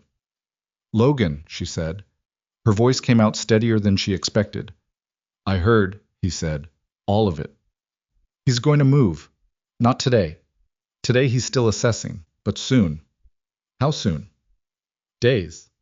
Maybe less, depending on how worried they are about what I found. She looked at the room. Her office, the windows, the city, the solid weight of the desk she'd sat at for 18 months. We're not going to get another opportunity to do this quietly. No, Logan said. We're not. The shareholders' meeting is in 6 days. He was quiet for a moment. You're thinking about the shareholders' meeting. The full board will be there, every major institutional investor, external auditors. She moved to her desk and sat down. If the evidence is presented in that room, not leaked, not filed quietly through a process that can be delayed and contested and buried, but presented in front of every person who has a stake in this company's honesty, that's not a quiet resolution, Logan said. No, it's the opposite of quiet, she paused. But it's one they can't slow down. You can slow down an investigation. You can complicate a legal filing. You cannot undo a room full of witnesses watching evidence projected on a screen. Logan was quiet for a long time. 6 days, he said finally. 6 days. That means 6 days of Marcus knowing you have something, and not knowing exactly what, and deciding what to do about it. Yes. Vivian. He stopped. She heard him exhale. I need to tell you something I've been thinking about since this morning. Tell me. I have a daughter, he said, which you know, and I have not a lot of things, honestly, by most measures. But I have her and I have my name, and those are the two things I can't afford to lose. He paused again. I'm telling you this not because I'm backing out. I'm telling you because if we do this the way you're describing, the shareholders meeting, the projection, the room full of witnesses, there's a version of that where Marcus and his lawyers turn around and make me the story again. The frame technician who partnered with the CEO to stage a dramatic reveal. They'll say I manipulated the data. They'll say we colluded. And this time I might not have you in a lobby to notice the flag. She hadn't thought about that specifically, and she knew her face showed it. I'm not saying don't do it, he said quickly. I'm saying we need to be bulletproof. The evidence chain has to be independently verified before that meeting. Not by Naomi. She's too close to us now. An outside forensic accountant, someone with no connection to Hartwell or to either of us, who can review the full archive and produce an independent analysis. That takes time. 5 days is enough if we move tomorrow morning. She thought about it. He was right. She knew he was right. The evidence they had was compelling, but compelling wasn't the same as unassailable, and unassailable was what they needed if they were going to stand in a room full of institutional investors and board members and lawyers and project it on a screen. 5 days, she said. I'll compile a complete evidence brief tonight, everything formatted for a forensic accountant to work from. He paused. Can you find the accountant? I know someone at a firm in Chicago, no connection to Hartwell. She did a review for a company I advised before I came here. She pulled up her contacts. I'll call her tonight. Okay. Logan. Yeah. What you said about your name being the two things you can't lose. She looked at her legal pad, the 3 pages of notes, the circled names and arrowed connections. I'm not going to let them make you the story again. He didn't say anything for a moment. I know, he said, and then, quieter, I know you're not. The next 5 days were the strangest of Logan's life, which was saying something given the preceding 48 hours. He moved through them in a kind of structured suspension, a daily routine rebuilt from scratch, without the anchor of work, organized around Lily's school schedule and the evidence work and the encrypted calls with Vivian that happened every evening at 7:30 after Lily was in bed. He told Lily something like the truth, because she kept asking and because he'd never been able to lie to her for longer than 45 seconds. He told her that he'd found something wrong at work and that it was being sorted out, and that the woman from the office, Vivian, was helping.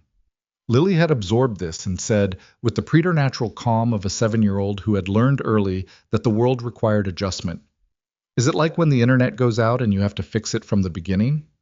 "Sort of," he said. "You always fix that," she said. He pulled her into a hug and held on for a moment longer than usual. "Yeah," he said, "I always fix that." Vivian's Chicago contact, a forensic accountant named Dr. Priya Sandhu, agreed to an emergency engagement and had the full evidence brief by the morning after their call. She worked fast, 3 days of analysis, working with a 2-person team, producing an independent verification document that ran to 68 pages and that Logan read twice when Vivian sent it to him. It was, as Dr. Sandhu noted in her cover letter, with the precise understatement of an expert witness who had learned to let the numbers speak. A substantial and well-documented pattern of financial irregularity that exceeds the thresholds typically associated with unintentional error. In plain English, the money had been stolen on purpose, and the proof was solid. During those 5 days, Marcus Hale said nothing publicly. He came to the office. He attended his meetings. He sent Vivian 2 emails about operational matters that were normal enough to be almost disorienting. She replied to both of them briefly and professionally, and each time she hit send she thought about the hallway outside Grace Lim's office and the way Marcus had stood there with that same settled certainty. He was waiting to see what she did. She was letting him wait. Sandra Park, notably, had not come into the office since the meeting. Thomas Ellery had, briefly, twice, and each time Vivian passed him in the corridor he looked at her with the expression of someone trying to determine which version of events was going to win. She gave him nothing. On the 4th evening, Logan called at 7:30 as usual and said, "There's been a car outside my building for 2 days." Vivian was quiet for a moment. "Same car?" "Black. No plates I can read from the window. It's not always there. It rotates, like whoever it is doesn't want me to catch the pattern. But it was there Tuesday night and Wednesday morning and last night. Are you scared?" He thought about it honestly. "I'm aware," he said, "which is different." "Tell me the difference." Scared would make me want to stop. Aware makes me want to move faster. She said, "The meeting is the day after tomorrow." "I know." "We're ready." "I know that too." "Logan?" She stopped. He'd come to recognize the particular quality of her pauses. There were different kinds, and this one was the kind where she was deciding how honest to be. "After this is over, whatever the outcome, I want you to know that what you did, the maintenance port, the log files, all of it, that's what made this possible. You could have taken that cardboard box and gone home and decided it wasn't your problem anymore." "It was always my problem," he said. "They made it my problem." "I know. But you could have let it stay small. Let it just be a wrongful termination, hired a labor lawyer and fought for a settlement and moved on." He thought about that. He thought about the water stain on his ceiling, about the way he'd felt standing in the lobby with the box in his arms and his daughter's hand in his. "I couldn't have done that," he said. "Why not?" He was quiet for a moment. "Because she was watching," he said. "Lily, and she already knows I didn't do anything wrong. If I'd walked away from the rest of it, she would have known that too." Vivian didn't say anything for a moment. "The shareholders' meeting starts at 9, she said finally. "I need you there." "I'll be there." "There's going to be a moment. I'll project the evidence summary Dr. Sandhu compiled. It's formatted for a large screen. But the technical explanation, the maintenance port access, the credential flag, the transaction log architecture, that explanation needs to come from someone who can answer questions from the floor. Investors will have questions. I can explain the financial piece, but the technical piece, I'll be there," he said again. "Okay." "Vivian." "Yeah." "Get some sleep." She laughed, which surprised them both. A short, real laugh, not a polished one. "I'll try," she said. "You too." He put the phone down.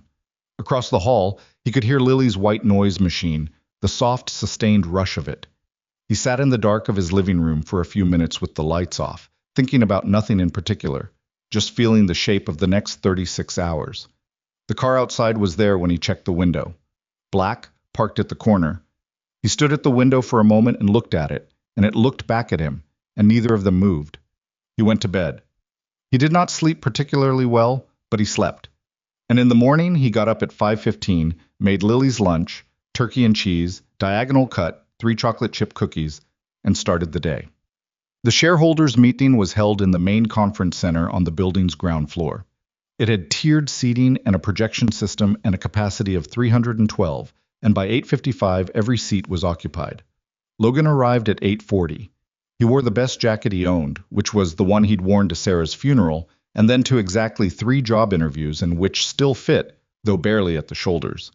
He'd thought about buying something else and then decided against it, because there was something in him that wanted to walk into that room in the clothes he actually owned, not a costume for the occasion. Vivian met him at the door to the center's back corridor.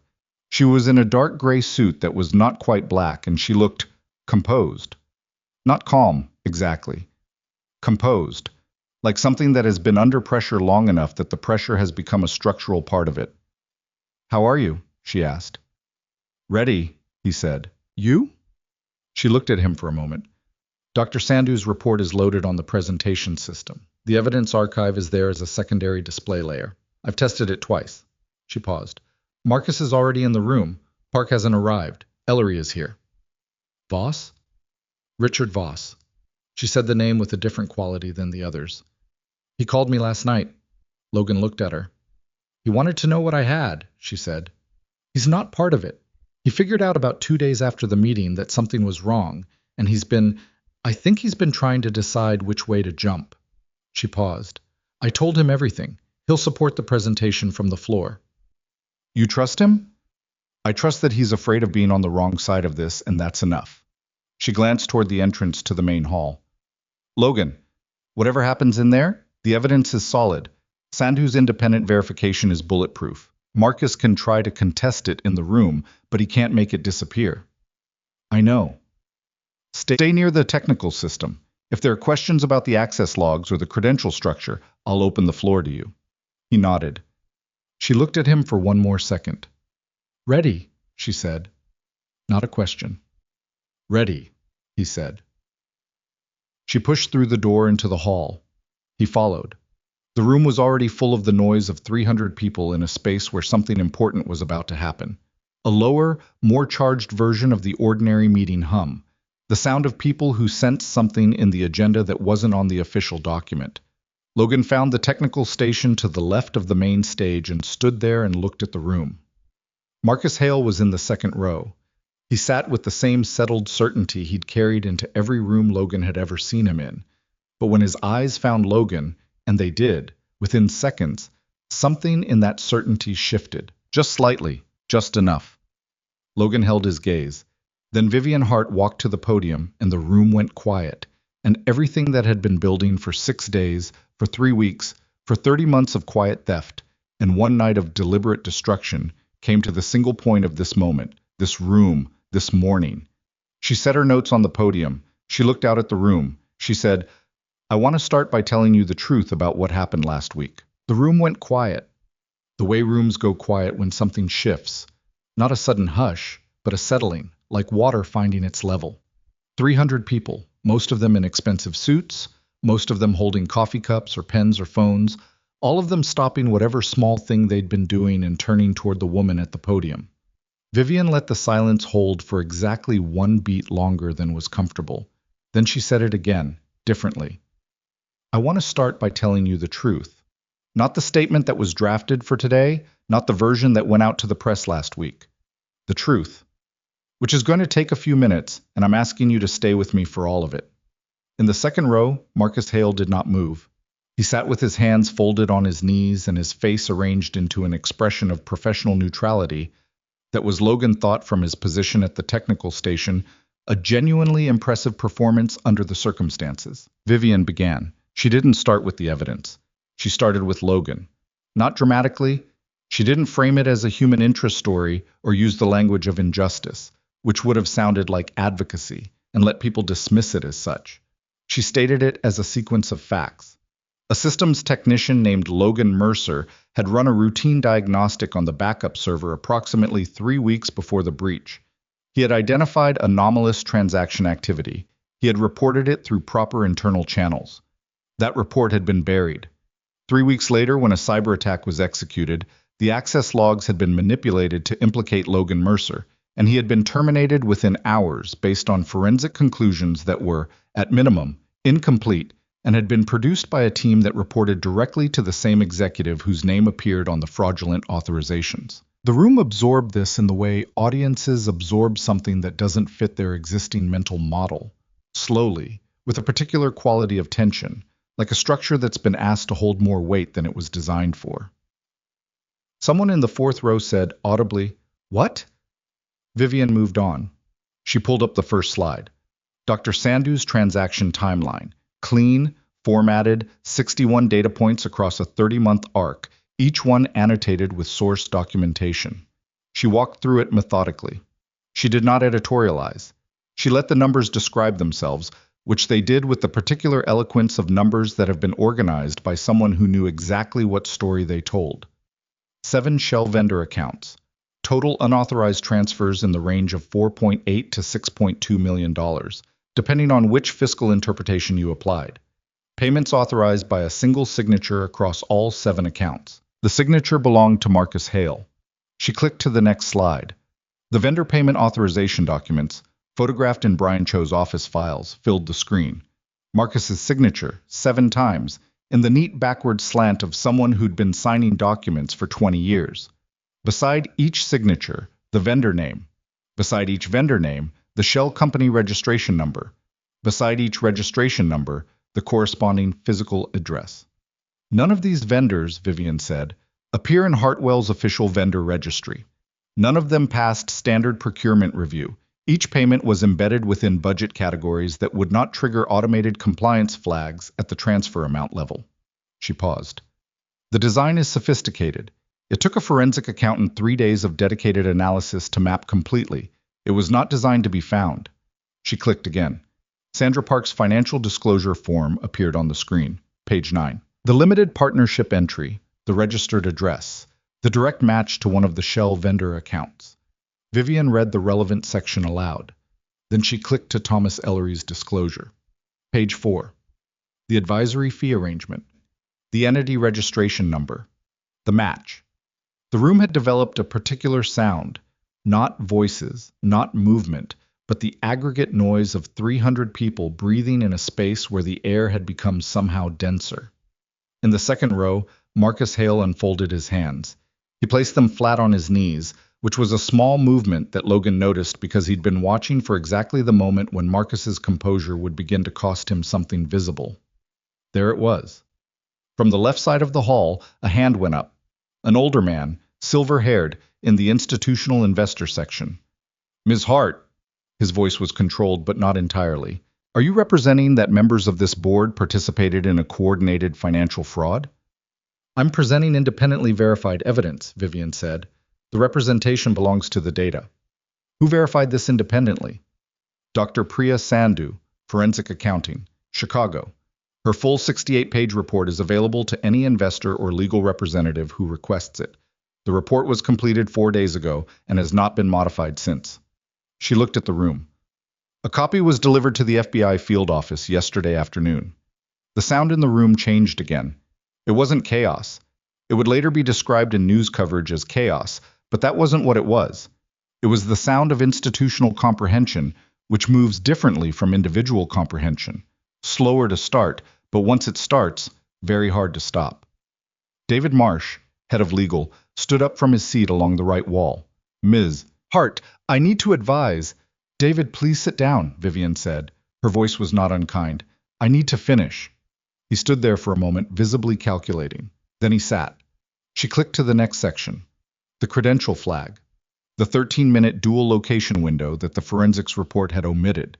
She explained it in plain language. Not the technical architecture, she'd leave that to Logan, but the implication that the evidence used to terminate Logan Mercer was not only incomplete but had been sanitized, and that the team responsible for the sanitized report reported to the same person whose signature appeared on the fraudulent payments. She looked out at the room. "I'd like to ask Logan Mercer to come to the podium," she said. "He can speak to the technical aspects of what was found."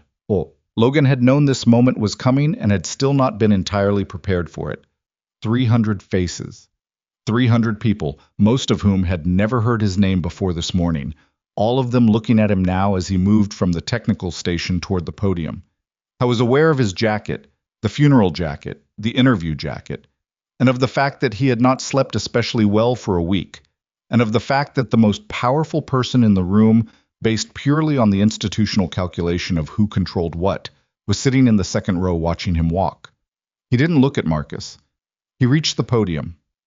He adjusted the microphone down. Vivian was taller than he'd registered until this moment, and looked at the room. "My name is Logan Mercer," he said. "I was a systems technician on the 16th floor until last Tuesday." He said it plainly, without the emphasis that would have made it sound like he was asking for something. Just, "This is who I am. This is what I was. Here's what I found." He walked them through the maintenance port, the diagnostic query, the anomaly flag in the log monitor, what it looked like, what it meant, why someone who ran this specific check on this specific server would notice it when the standard automated monitoring wouldn't. He was not performing confidence. He was doing the thing he was actually good at, which was explaining technical systems to people who weren't technical, in language that was accurate without being condescending. He talked about the message to Dennis, about the reply, about the metadata that showed someone had accessed Dennis's action log remotely from an executive suite terminal and filed the query as routine maintenance.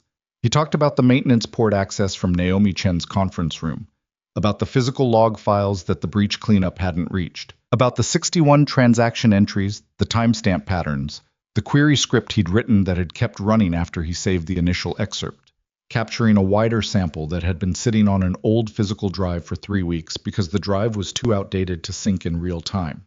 He said, "I was framed because I found something I wasn't supposed to find. The people who framed me had access, authority, and a plan. What they didn't have was enough time to make sure the old backup drive on 16 was also wiped." He paused. "Old infrastructure is usually a liability. This time it was the only reason any of this is recoverable." Someone in the audience laughed. Not at him, a release laugh, the kind of involuntary sound people make when tension finds an unexpected exit. Several people around them looked slightly startled. Logan looked at his notes, which were on a single index card and which he had now said everything on. He said, "I didn't do anything wrong. I know that doesn't matter much coming from me. But it matters to my daughter, and it matters to me." He stepped back from the podium. The room was quiet. Then the silver-haired investor in the fourth row said, to no one in particular, but loudly enough that the room heard it, "Jesus."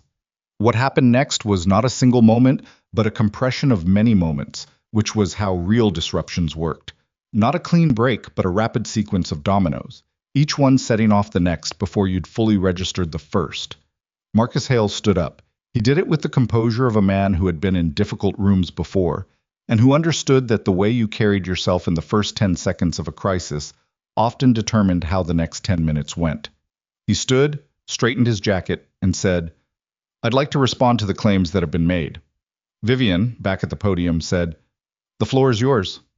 It was, Logan thought, exactly the right move. Refusing him would have looked like suppression. Giving him the floor in a room where 300 people had just watched 60 minutes of documented evidence appear on a screen was something else entirely. Marcus walked to the podium. He was a good speaker. Logan had heard him speak at 2 all-company meetings and had registered distantly that the man knew how to own a room. He owned this one too, for about 90 seconds. The opening, the composed tone, the suggestion that what they'd seen was a selective interpretation of complex financial architecture that required full context to understand correctly. He said, "The transactions in question were legitimate operational payments that were structured for tax and compliance reasons in ways that may not be immediately transparent to a layperson reading the raw data." The silver-haired investor raised his hand again. "Are you saying Dr. Sandhu, with 68 pages of independent forensic analysis, is a layperson misreading raw data?" Marcus said, "I'm saying the picture is more complex than what's been presented today." "What's more complex specifically?" A pause. "The vendor relationships," Marcus said, "were established to support a series of infrastructure projects that were approved at the board level." "Which board members approved them?" Another pause. Longer. "The relevant documentation," Marcus said, "would need to be reviewed in full before I could speak to the specific approval chain." Richard Voss, sitting 5 seats to Marcus's left in the board section, said, "I'm on the board, Marcus. I've never seen documentation for any of these vendors." The room heard this.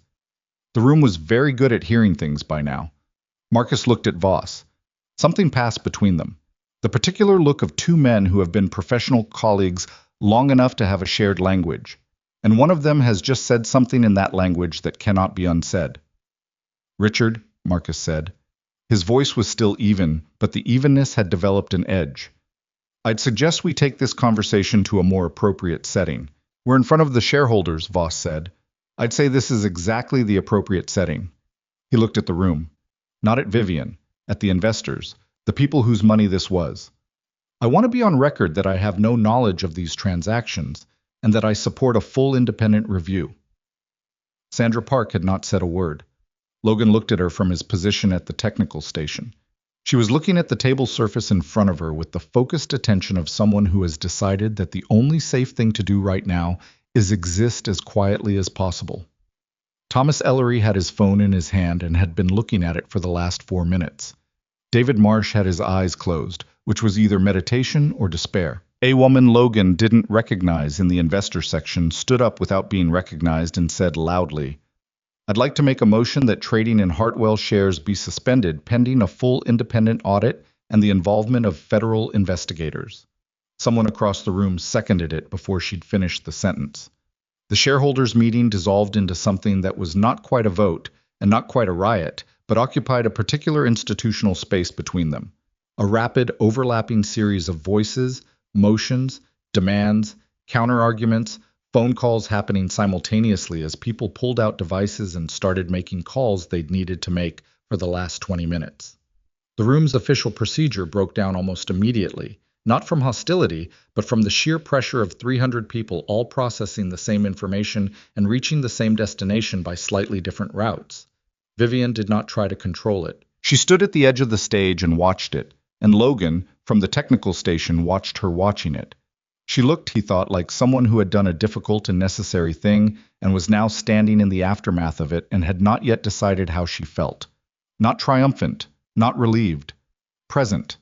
In the way that people are present when something they've been working toward has finally, actually happened. And the reality of it is slightly different from the imagined version. He crossed the room to her. It's done, he said. She looked at him. It started, she said. It's not done. The hard part is done. She considered this. The part where we could have been stopped is done, she said. Yes.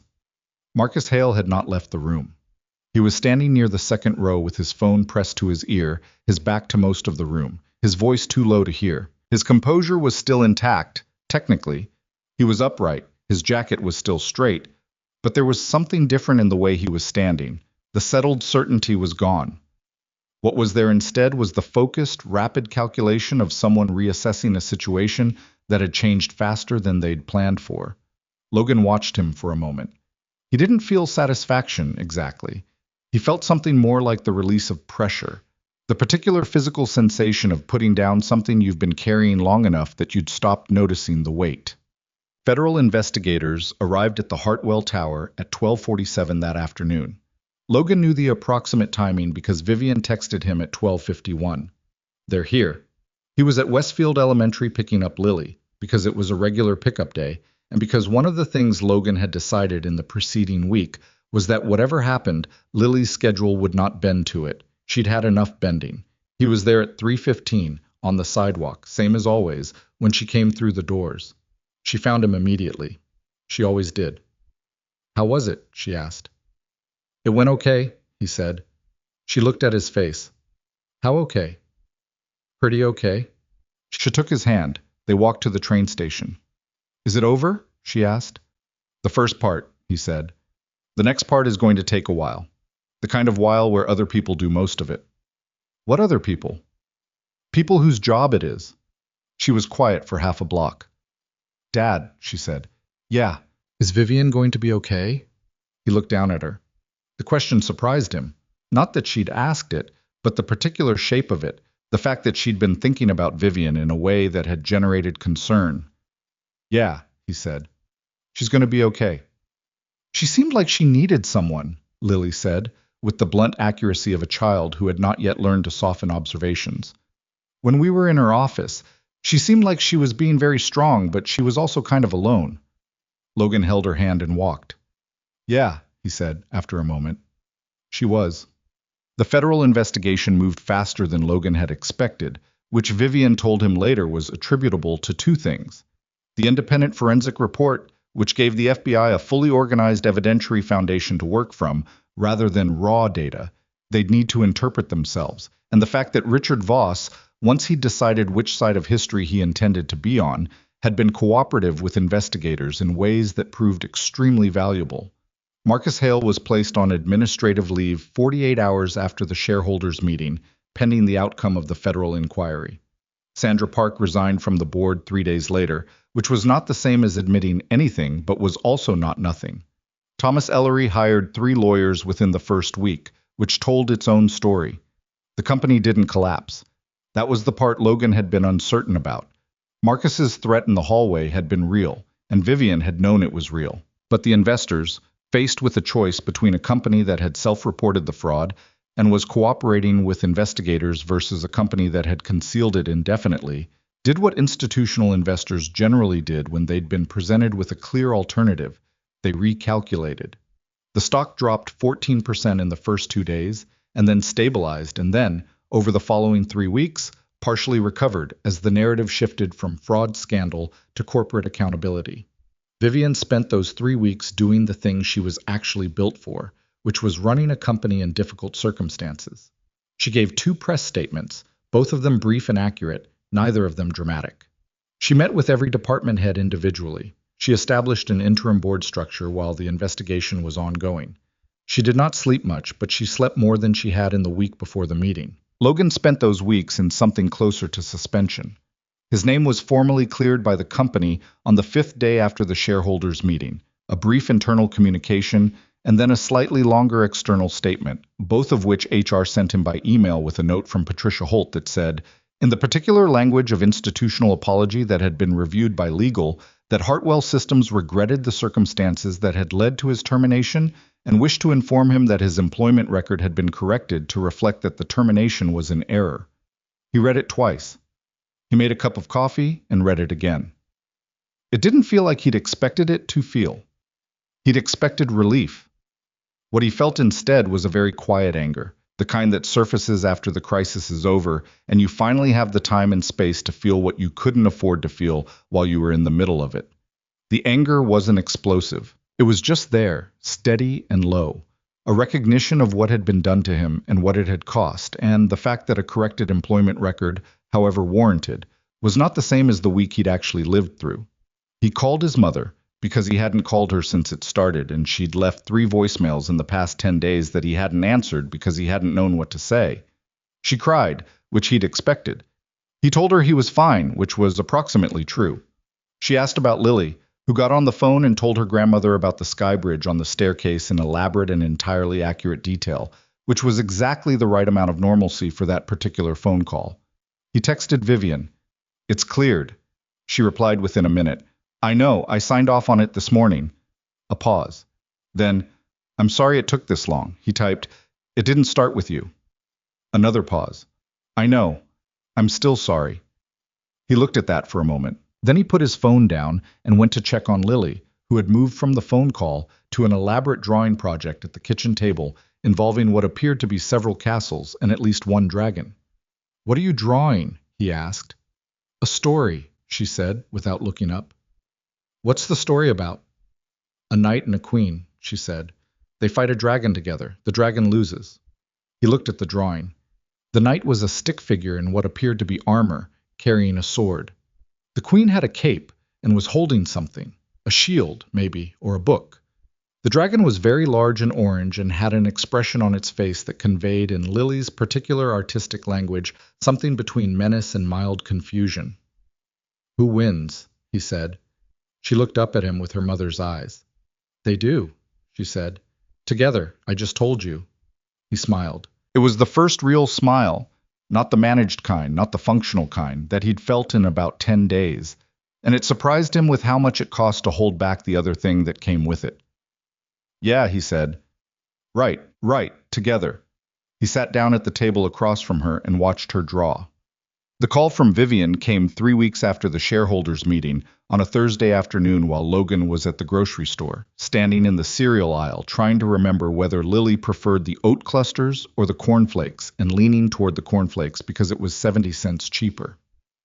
"Are you somewhere you can talk?" she asked. "Cereal aisle," he said. "Close enough?" "I'd like you to come in tomorrow, if you're available."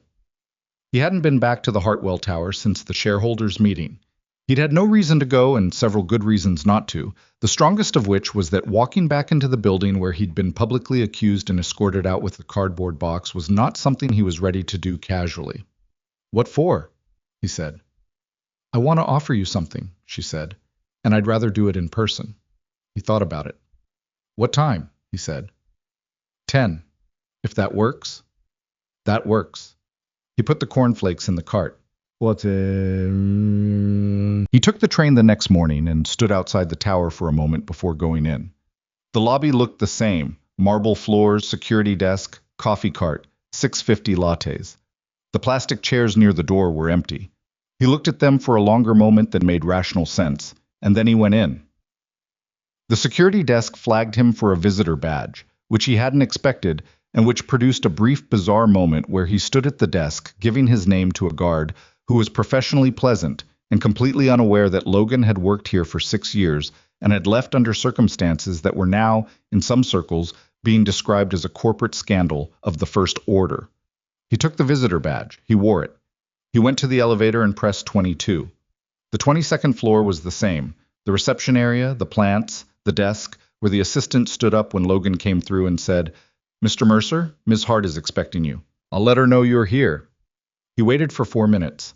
He looked out the window at the city, then the door to Vivian's office opened and she was there, and he was struck again, as he'd been struck that first afternoon, though more mildly now because he knew her better, by the fact that she looked different in person than she looked in any imagination you'd form from her professional context. She was just a person, a tired person, in a good suit, with shadows under her eyes and a legal pad under her arm. "Hi," she said. "Hi." They went inside. The office looked the same, the city through the floor-to-ceiling windows, the solid desk. There was an additional legal pad on the desk now, and a second coffee mug, which she'd clearly set out before he arrived. He sat in the same chair he'd sat in the first time. She sat across from him, not behind the desk, but in the other chair, which was different from last time. He noticed that. "How are you?" she asked. "Okay," he said. "You?" "Tired," she said. "Running a company without a CTO while cooperating with a federal investigation is a lot of parallel processing, I imagine. How's Lily?" "She's good." She drew a picture of a knight and a queen fighting a dragon. He paused. "They win." Something moved across Vivian's face that was more than professional warmth. "Of course they do," she said. She picked up the legal pad. "I want to offer you a position," she said. "Director of Systems Security. It's a newly created role, which is part of why I wanted to talk to you directly, because I want to explain what it actually means rather than have you read a job description." Logan looked at her. "The security infrastructure of this company it was built by people who prioritized access and convenience over rigor. The breach last week, as terrible as it was, exposed vulnerabilities that were there long before Marcus found a way to exploit them. The maintenance port you accessed remotely is one example. The fact that physical drive logs weren't part of the post-breach cleanup checklist is another." She looked at the legal pad, then back at him. "I need someone who thinks about these systems the way you think about them. Not just maintaining them, building them differently. Understanding where the gaps are before someone else finds them." "I'm a technician," Logan said. "I've been a technician for 6 years." "You traced a $7 million fraud scheme from a backup server, physical drive, while sitting in a borrowed conference room," she said. "You're not just a technician." He was quiet. "The title is director," she said. "The salary is—" She named a number. It was more than double what he'd been making. "There's also a formal reinstatement of your full employment record, with back pay for the period of wrongful termination." Logan looked at the city through the window. He thought about the cereal aisle, the cornflakes, the 70 cents. "I need to ask you something," he said. "Okay. Is this because I helped? Because of what we did together?" He said it carefully, not accusatorially. "Because I need to know that it's a real job, not a settlement in a different shape." Vivian looked at him for a moment. "It's a real job," she said. "Which is not to say that what you did doesn't factor in. Of course it does. I'd be lying if I said otherwise. But what it showed me was a specific set of skills and a specific way of thinking about systems that I need in this building." She paused. "I'm also aware that you were wronged by this company. And I'm also aware that a job offer and back pay don't fully address that, and I'm not going to pretend they do." Another pause. "I'm just asking you to work here, because I think you're good at this, and because this company needs to be rebuilt by people who actually care about whether it's honest." He looked at her. She looked back. He thought, she means it. Not because she was incapable of being strategic. She was clearly very capable of being strategic. But because there was a quality in the way she said it that had no performance in it. The way she'd sat in the other chair instead of behind the desk. The way she'd asked about Lily before she said anything else. "I'd need to think about it," he said. "Of course. A few days. Take the time you need." He nodded. He started to stand. "Logan," she said. He looked at her. "For what it's worth," she said, "I don't think I would have moved forward without you. I had the data, but the data alone wasn't. I needed someone who could explain what it meant. Not just to the room, to me." She paused. "The maintenance port, the physical drive. None of that was in my roadmap. You built that part." He thought about the 13-minute credential flag. The moment he'd seen it in the raw logs and understood what it meant. The way he'd shown it to her across the desk that first afternoon. And she'd looked at it and just believed him. Not as an act of generosity, but because she'd looked at the same data he'd looked at and reached the same conclusion. "You found the flag first," he said, before I showed you anything. "I found it because you told me to look for something wrong." She said it simply. "I wouldn't have known where to look." He stood. "I'll call you Monday," he said. She stood too. They stood on opposite sides of the chair arrangement in the middle of a CEO's office, and it occurred to Logan that the first time he'd been in this room, he'd been holding a cardboard box, and his daughter had fallen asleep against his shoulder, and the city had been doing what it always did. The city was still doing what it always did. It was remarkably consistent about that. Okay, Vivian said. Monday. He walked to the door. He opened it. Vivian, he said. She looked at him. Get some sleep this weekend, he said. Actually. She made a sound that was not quite a laugh and not quite not one. I'll try, she said. He went out.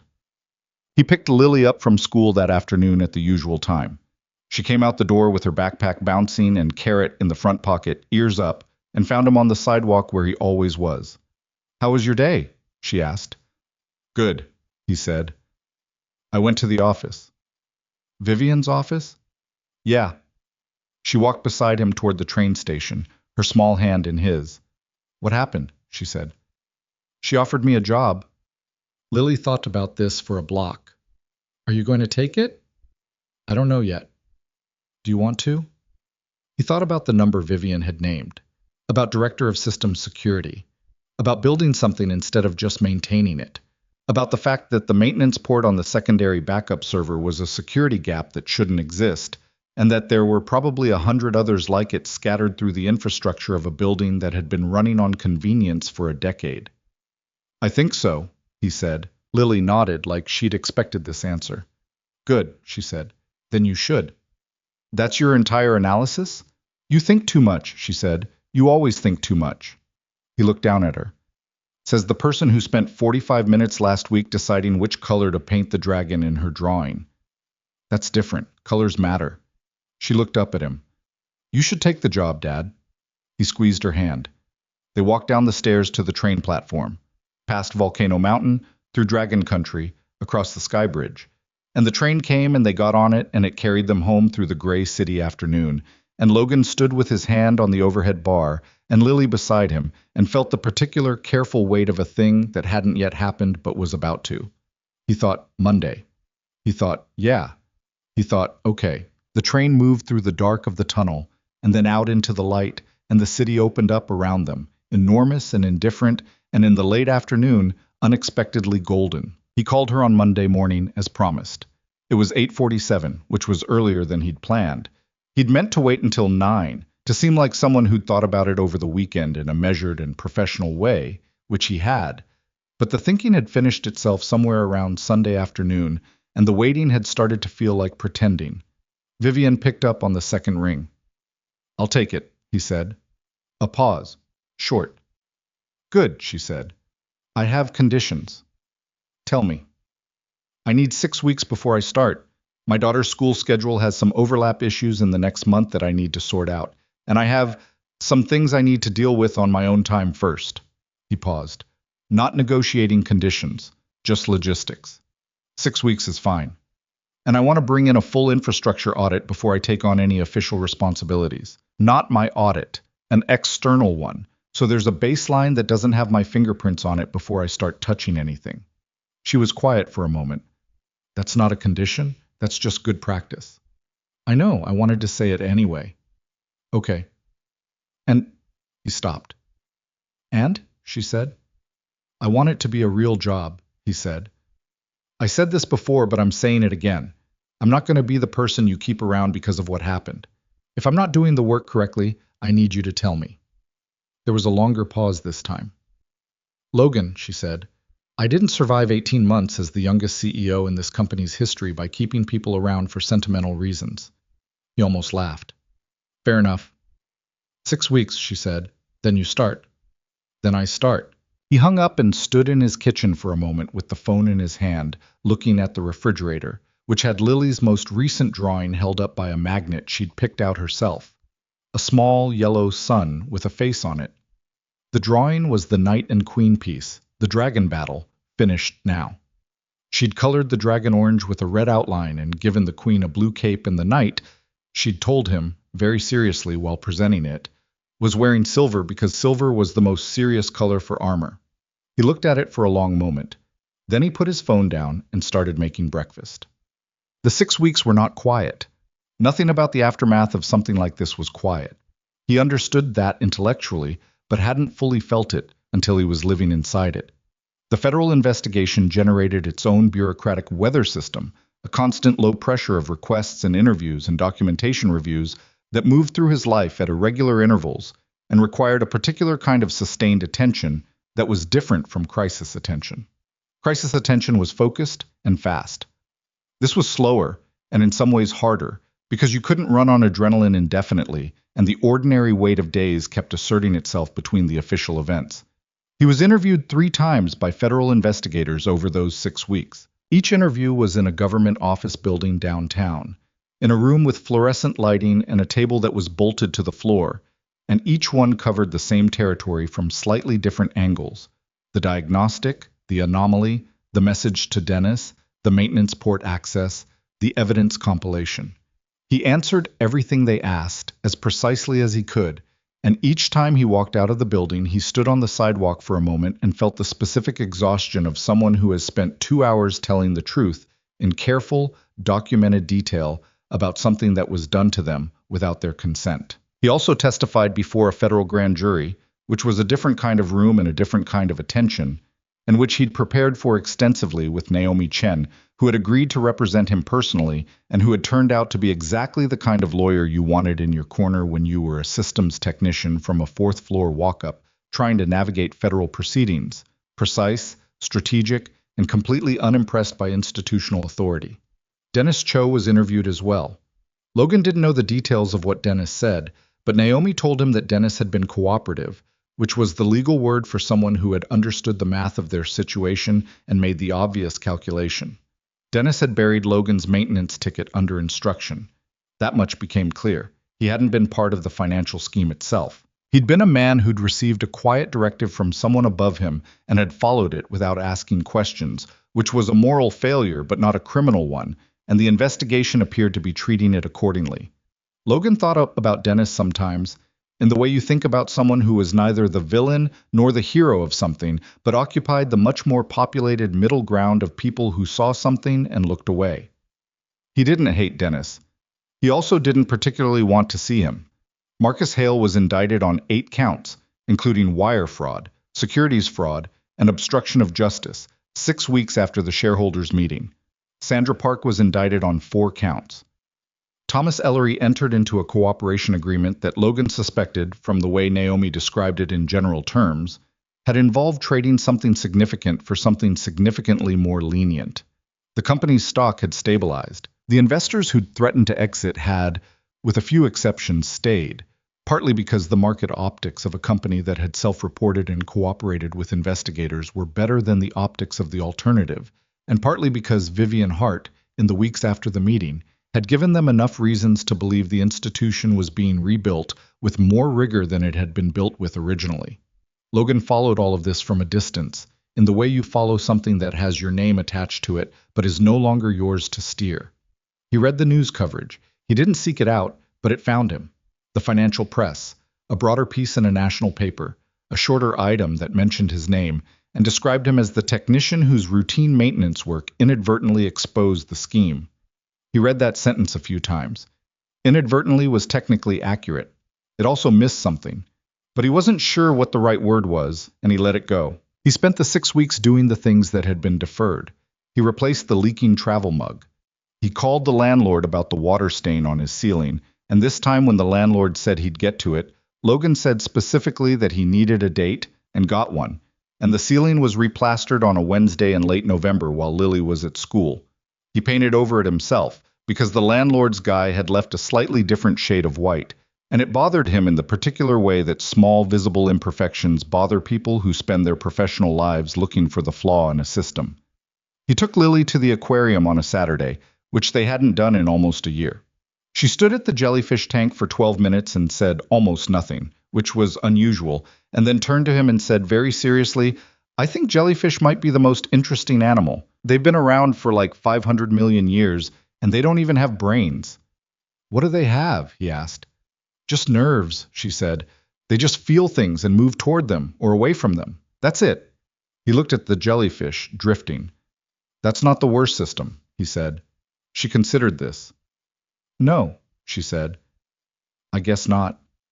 They got lunch afterward at a place Lily picked, which served grilled cheese sandwiches in 11 variations and had paper on the tables that you could draw on, and she drew 3 jellyfish while she ate, and Logan drank coffee that was genuinely good and looked at his daughter and felt something that he'd learned over the years to recognize as the kind of happiness that doesn't announce itself but just exists, quiet and solid, in the ordinary geography of a Tuesday or a Saturday. It wasn't all like that. Some days were harder than the aquarium. Some days were just tired. The particular tired that comes after a period of sustained stress, when the stress lifts and your body starts sending you a bill for it. Some nights he lay awake and felt the anger again, the low, steady kind, and he let himself feel it because he'd decided that pretending it wasn't there was its own kind of dishonesty. He'd been wronged. He'd lost a week of his daughter's security and a week of his own stability and a version of his name that would now always have this story attached to it, and he'd been wronged by people who had done it casually, as a technical solution to a logistical problem. He didn't forgive them.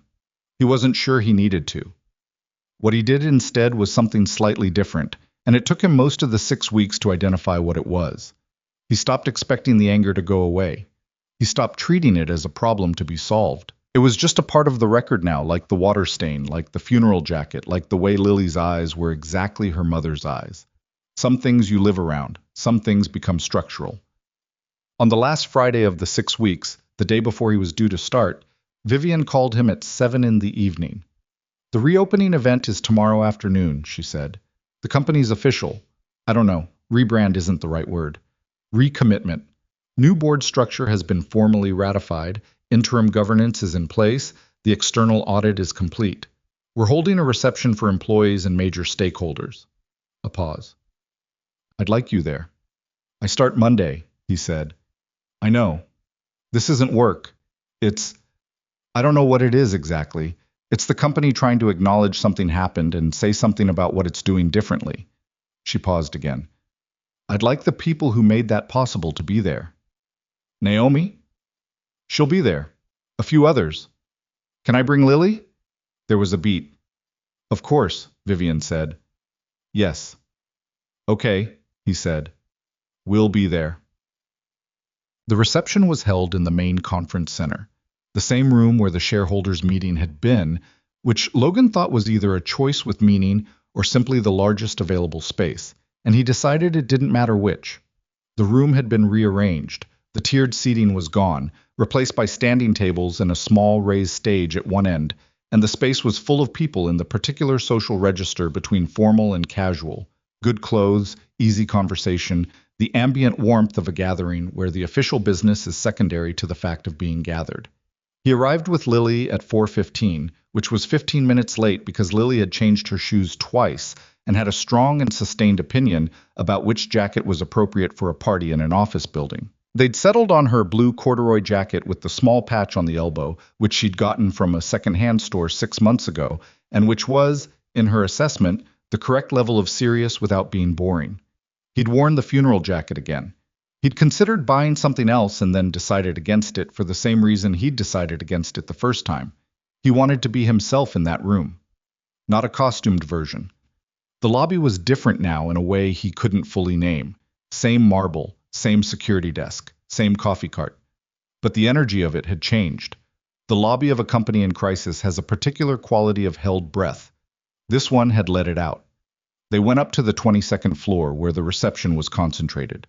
Lily walked out of the elevator and looked around at the large space with the same steady, unself-conscious attention she brought to jellyfish tanks and city views. Naomi Chen found them within 3 minutes because Naomi was the kind of person who always found the people she was looking for quickly and efficiently. She shook Logan's hand and crouched down to Lily's level and said, "You must be the person who's been drawing all the pictures." Lily looked at her carefully. "How do you know about my pictures?" "Your dad mentioned them." "Which one?" "The Knight and the Queen," Naomi said. "The dragon one." Lily nodded, apparently satisfied with this answer. "The dragon was the hardest part. I had to redo the face twice." "I can imagine," Naomi said, and stood back up and looked at Logan with an expression that said, in the wordless language of adults acknowledging a child who has just said something unexpectedly accurate, "She's something." He nodded. "Yeah." She is. He found a drink, sparkling water. He wasn't in the mood for anything else, and moved through the room with Lily at his side. He recognized some faces.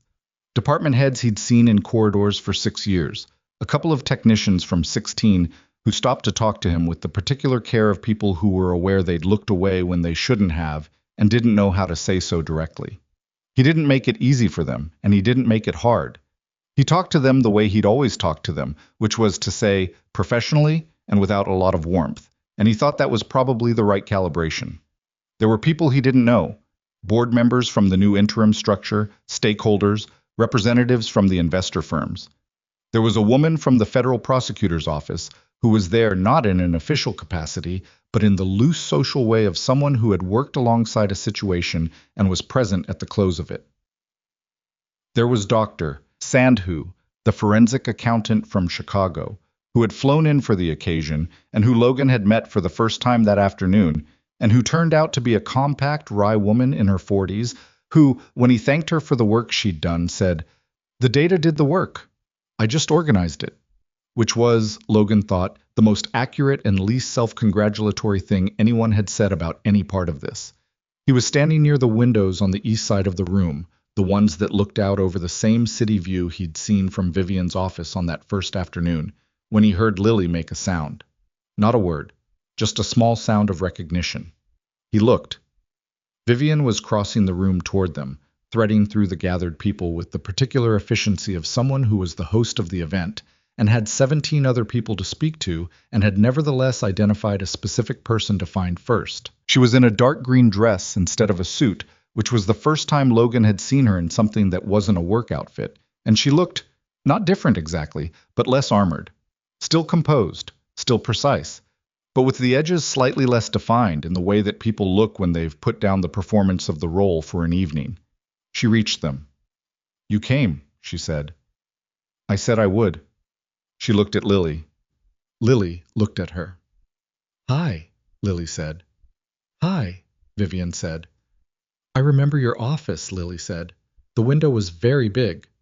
"It is very big," Vivian agreed. "I fell asleep," Lily said with the directness of a child to whom this fact was simply factual. "My dad put his jacket on me." Something moved across Vivian's face. "I remember," she said. Lily had her backpack with her. She'd insisted on bringing it, as she insisted on bringing it almost everywhere, because Carrot was in the front pocket, and Carrot went everywhere she went. She put her hand into the bag now, and for a moment Logan thought she was getting Carrot, which he'd thought might happen, and about which he had no particular plan. But she wasn't getting Carrot. She pulled out a folded piece of paper. She held it out to Vivian. "I made this for you," she said. "I was going to give it to you, but I didn't know when." Vivian took the paper. She unfolded it carefully, the way you unfold something that has been made by hand and deserves that care. Logan hadn't known about the drawing. Lily hadn't mentioned it. And he looked at it over Vivian's arm as she held it open. It was the knight and the queen. He recognized the characters from the version on his refrigerator, but this was different, more detailed, worked over, the kind of drawing that had had real time invested in it. The knight in silver armor was on the left, holding a sword. The queen in a blue cape was on the right, holding a shield. Between them, the orange dragon was much smaller than in the refrigerator version, shrunk to a size that was almost comic, defeated, clearly, its expression somewhere between chagrined and resigned. And behind the two figures, drawn carefully in Lily's particular style, was a building. Tall, with many windows, looking something like a tower. At the bottom, in Lily's careful printing, the brave ones. The room went on around them. Conversation, movement, the small noise of a gathering. But in this specific 4-foot radius, it was quiet enough that Logan heard Vivian exhale. Not a sigh, just a breath. She looked at the drawing for a moment. Then she looked at Lily. "Who are they?" she asked. "The knight and the queen." Lily pointed to the knight. "That's my dad." She pointed to the queen. "That's you." The room was still going on around them, unconcerned. "They're both brave?" Vivian asked. "Yeah," Lily said, "but different kinds of brave. The knight is brave because he doesn't run away. The queen is brave because she opens the door." Logan looked at his daughter. He thought, where did that come from? He thought, Sarah. He thought, of course. Vivian held the drawing for another moment. Then she looked at Logan, and he looked at her, and neither of them said anything, which was fine, because there wasn't anything that needed saying right then. Thank you, Vivian said to Lily. Not in the automatic way adults thank children for presents. In the way you thank someone for something that actually landed. Lily nodded. She'd said what she came to say. She reached back into her bag and pulled out Carrot, and held the rabbit under her arm, satisfied. Can I go see the window? She asked Logan. Which window? The big one. The one from before. He looked at Vivian. Her office is open, Vivian said. The lights are on. Yeah, he told Lily.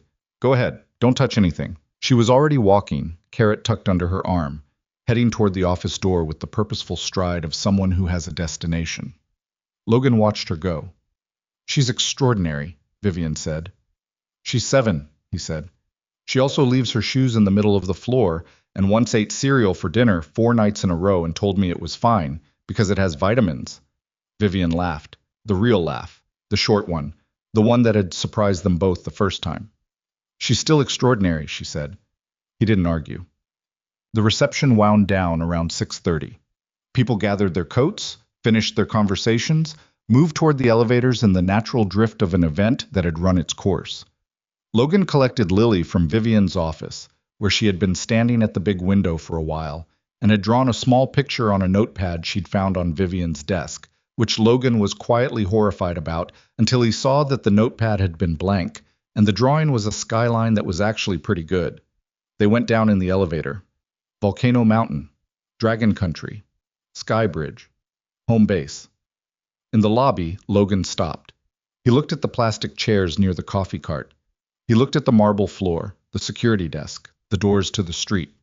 He thought about standing here with a cardboard box, about Lily in the blue chair with Carrot in the front pocket of her bag, and her eyes finding him across the lobby and understanding before he said a word. He thought about all the people who had looked away. He thought about the one who hadn't. He thought, this is a thing that happened. It is now finished happening. It does not stop being something that happened, but it is finished. He thought, that's enough. Dad, Lily said. Yeah. Are you okay? He looked down at her. Yeah, Bug, he said. I'm okay. You have your thinking face. I was thinking. About what? He considered the question honestly. About how the same place can feel completely different, he said, depending on what time you're standing in it. She looked at the lobby. She looked at the plastic chairs. She looked at him. Like how the staircase is different at night, she said. Yeah, he said, like that. It's still Dragon Country at night, she said. It's just harder to see. He held out his hand. She took it. They walked out through the lobby doors and into the evening, which was cold and clear, the kind of winter evening where the city smell is sharpened by the cold and the light. From the buildings reflects off the sidewalk in long yellow-white strips, and people walk with their chins down and their coats pulled close. Logan walked with his chin up. He started work on Monday. His office, his actual office, not a corner behind a server wall, was on the 18th floor. It had a window. Not a floor-to-ceiling view like the 22nd floor, but a real window, looking east, which meant he got morning light. He'd asked for morning light specifically when they discussed the space, and Vivian had arranged it without comment, because she understood the kind of detail that mattered to someone and didn't need it explained. The office had a desk, 2 chairs, a whiteboard, and a phone. He added a plant, not the succulent from the cardboard box, though that was still alive on his kitchen windowsill, stubbornly thriving. A different one. Something bigger. He bought it from a shop 2 blocks from the building and carried it up in the elevator and put it in the window where it would get the morning light. He added a photo of Lily in a better frame than the drugstore one. He left the world's okayest everything mug at home. He bought a plain one from the building coffee cart, $7, not $6.50, prices had gone up, and put it on his desk and used it every morning. The infrastructure audit he'd requested was already underway, run by an external firm he'd helped select. He spent the first 2 weeks reading their preliminary findings, which confirmed roughly what he'd expected. A system that had been built for speed and convenience and not rigor, with gaps at the hardware level, the authentication level, and the monitoring level that were not the result of negligence, so much as the accumulated effect of a decade of prioritizing other things. He started a document, a full remediation plan, phased over 18 months with cost estimates and priority rankings and implementation timelines. It was the most thorough technical document he'd ever written, and he wrote it over 2 weeks in the morning light from the east-facing window. And when he gave it to Vivian, she read the whole thing before she said anything, which took her 2 hours, and then she came to his office and put it on his desk and said, "When can you start on phase 1? "Next week," he said. "Good," she said. She started to leave. Then she stopped. "Logan?" He looked up. "The maintenance port on the secondary backup server," she said. "The one that was open." "Closed and rekeyed in week 1, he said. "Different authentication path, hardware level lock, logged access only." She looked at him for a moment. "Of course it is," she said. She went back to her office. He went back to his document. What Logan would think about later, when he thought about all of it as a whole, and he did think about it, not obsessively, but in the way you think about things that have reorganized the structure of your life, was not the shareholders' meeting, and not the evidence archive, and not the moment Marcus Hale's composure had finally, visibly, cracked in that conference room. What he thought about was the morning of the diagnostic, the 5:15 alarm, the water stain, the gathering, the succulent on the corner of the shelf, the flag in the log monitor, that small thing, a pattern in the noise that could have been nothing and happened not to be. The moment he'd leaned forward in his chair and pulled another log, and then another, and run the comparison query from scratch, because no standard tool existed for what he was looking at. He thought about Dennis's reply. "Can it wait until Thursday?" "I'm slammed." He thought about himself typing back. Sure, Thursday's fine. He'd been afraid. Not of anything specific. He hadn't known yet what he'd found, hadn't understood the scale of it, but afraid in the general way of someone who has found something that shouldn't be there and has two choices, push or put it down. And he'd put it down. He'd waited for Thursday. That was the honest version of the story. Not the heroic one, the honest one. He'd found something important, and he'd been afraid, and he'd waited, and the waiting had cost him. And then when the cost arrived and it was catastrophic, and there was a woman in the lobby who stopped when everyone else looked away, he hadn't put it down again. He thought about that distinction a lot. He thought, it wasn't the finding, it was the not putting down. That was the actual event. That was the thing that mattered. There were 100 people in a company like Hartwell who could have found what he'd found. The pattern was there. It was visible, if you knew where to look. What was rare wasn't finding it. What was rare was the moment when everything in you says put it down, it's not your problem, it's too big, you're too small, you have a daughter to think about, and you don't. He didn't know if that was courage. He was suspicious of the word courage, which in his experience was usually a name people gave to something after the fact, when the outcome had been good. At the time it felt like stubbornness, like anger, like a 7-year-old's certainty that the sky was blue and her father hadn't done anything wrong, and these two facts were simply not available for revision. He thought, maybe that's what it is. Maybe courage is just refusing to let someone else's version of events replace the one you know is true. He thought, maybe it's enough to just know what you know and not let go of it. He didn't have a tidy answer. He didn't think tidy answers were the point. The last thing that happened, the last piece of it, the image that would stay with him when the formal events had finished, and the investigation had reached its conclusions, and the paperwork had been filed and the world had moved on to its next crisis, happened on a Friday evening in late winter, about 3 months after he started. He and Vivian had both stayed late. This was becoming a pattern that neither of them had planned. They worked at similar rhythms, both of them naturally extending into the evenings when there was something to finish, and the 18th floor and the 22nd floor were part of the same building, and sometimes at 7 or 7:30 one of them would text the other and they'd end up in the building's small cafe on the ground floor with bad coffee from the machine and the table between them and whatever problem needed talking through. That evening it was a governance question, something about the new board structure and a compliance protocol she was designing, which required a technical understanding of how monitoring systems could be audited without creating new vulnerabilities. It was a real work question. They talked about it for 40 minutes, and Logan sketched a system architecture on a napkin, because that was still how he thought best. And by the end of it, they'd worked out a reasonable framework that she'd write into a formal proposal the following week. Then they sat in the empty cafe, and neither of them immediately moved to leave. "Lily has a school thing next Thursday," Logan said. "A presentation. She's doing it on jellyfish." Vivian looked at him. Jellyfish. She's been researching them since November. She says they're the most interesting animal. Why jellyfish? They've been around 500 million years with no brains, just nerves. They feel things and move toward them or away from them. He looked at his coffee cup. She thinks there's something to be learned from that. Vivian was quiet for a moment. She's not wrong. She usually isn't. It's inconvenient. Vivian smiled. Not the professional version. The other one. The cafe was empty around them. Through the lobby windows, the city was doing what it always did.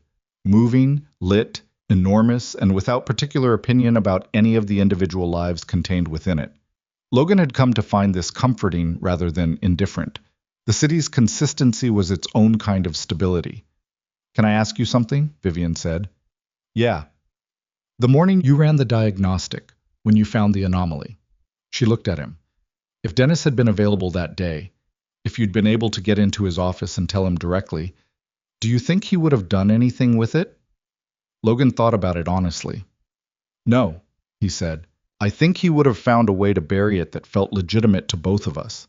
I think he would have told me it needed to go up the chain and then made sure it got very, very lost in that process. He paused. Dennis isn't a bad person. He's a person who had decided that getting through the day was more important than anything he might find in it. A lot of people make that calculation. Did you ever make it? Sure, he said. I made it that Thursday. Thursday's fine.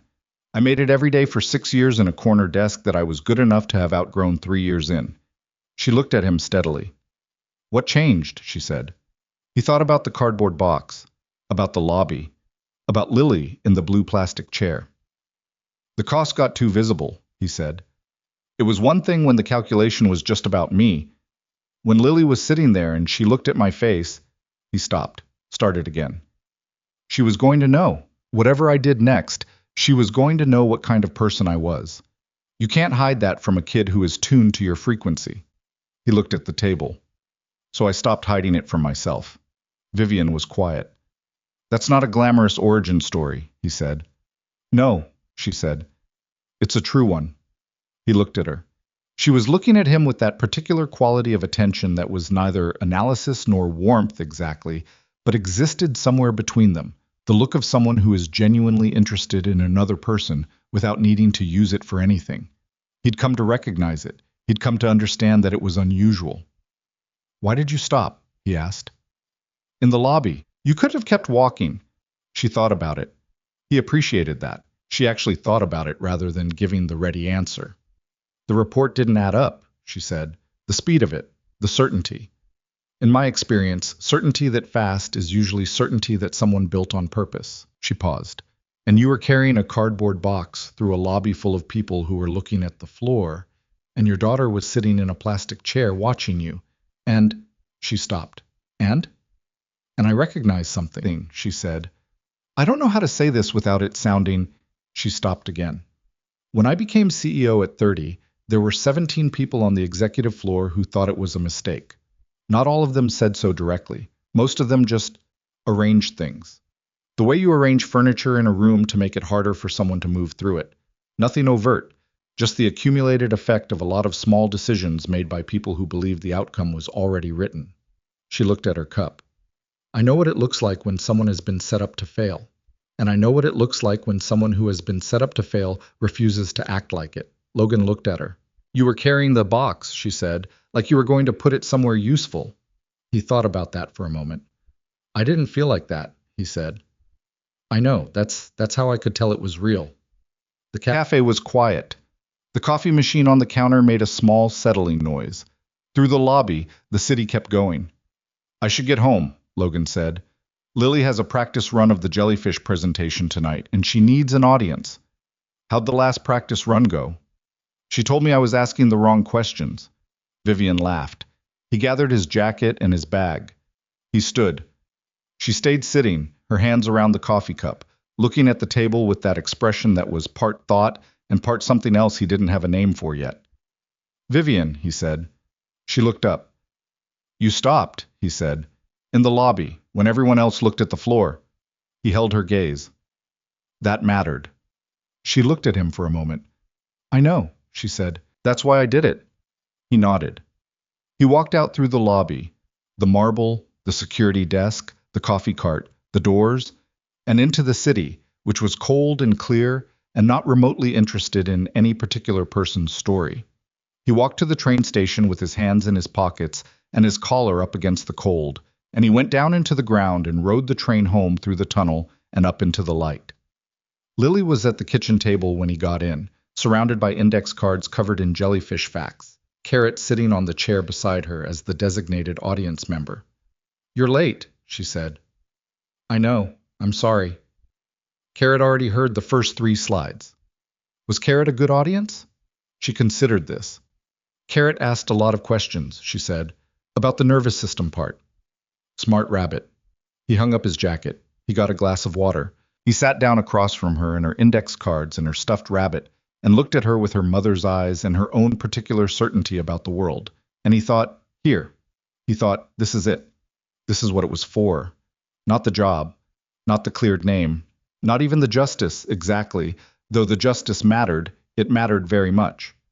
But this, the kitchen table, the index cards, the glass of water, the daughter who didn't stop believing that the sky was blue even when someone tried very hard to convince them both otherwise.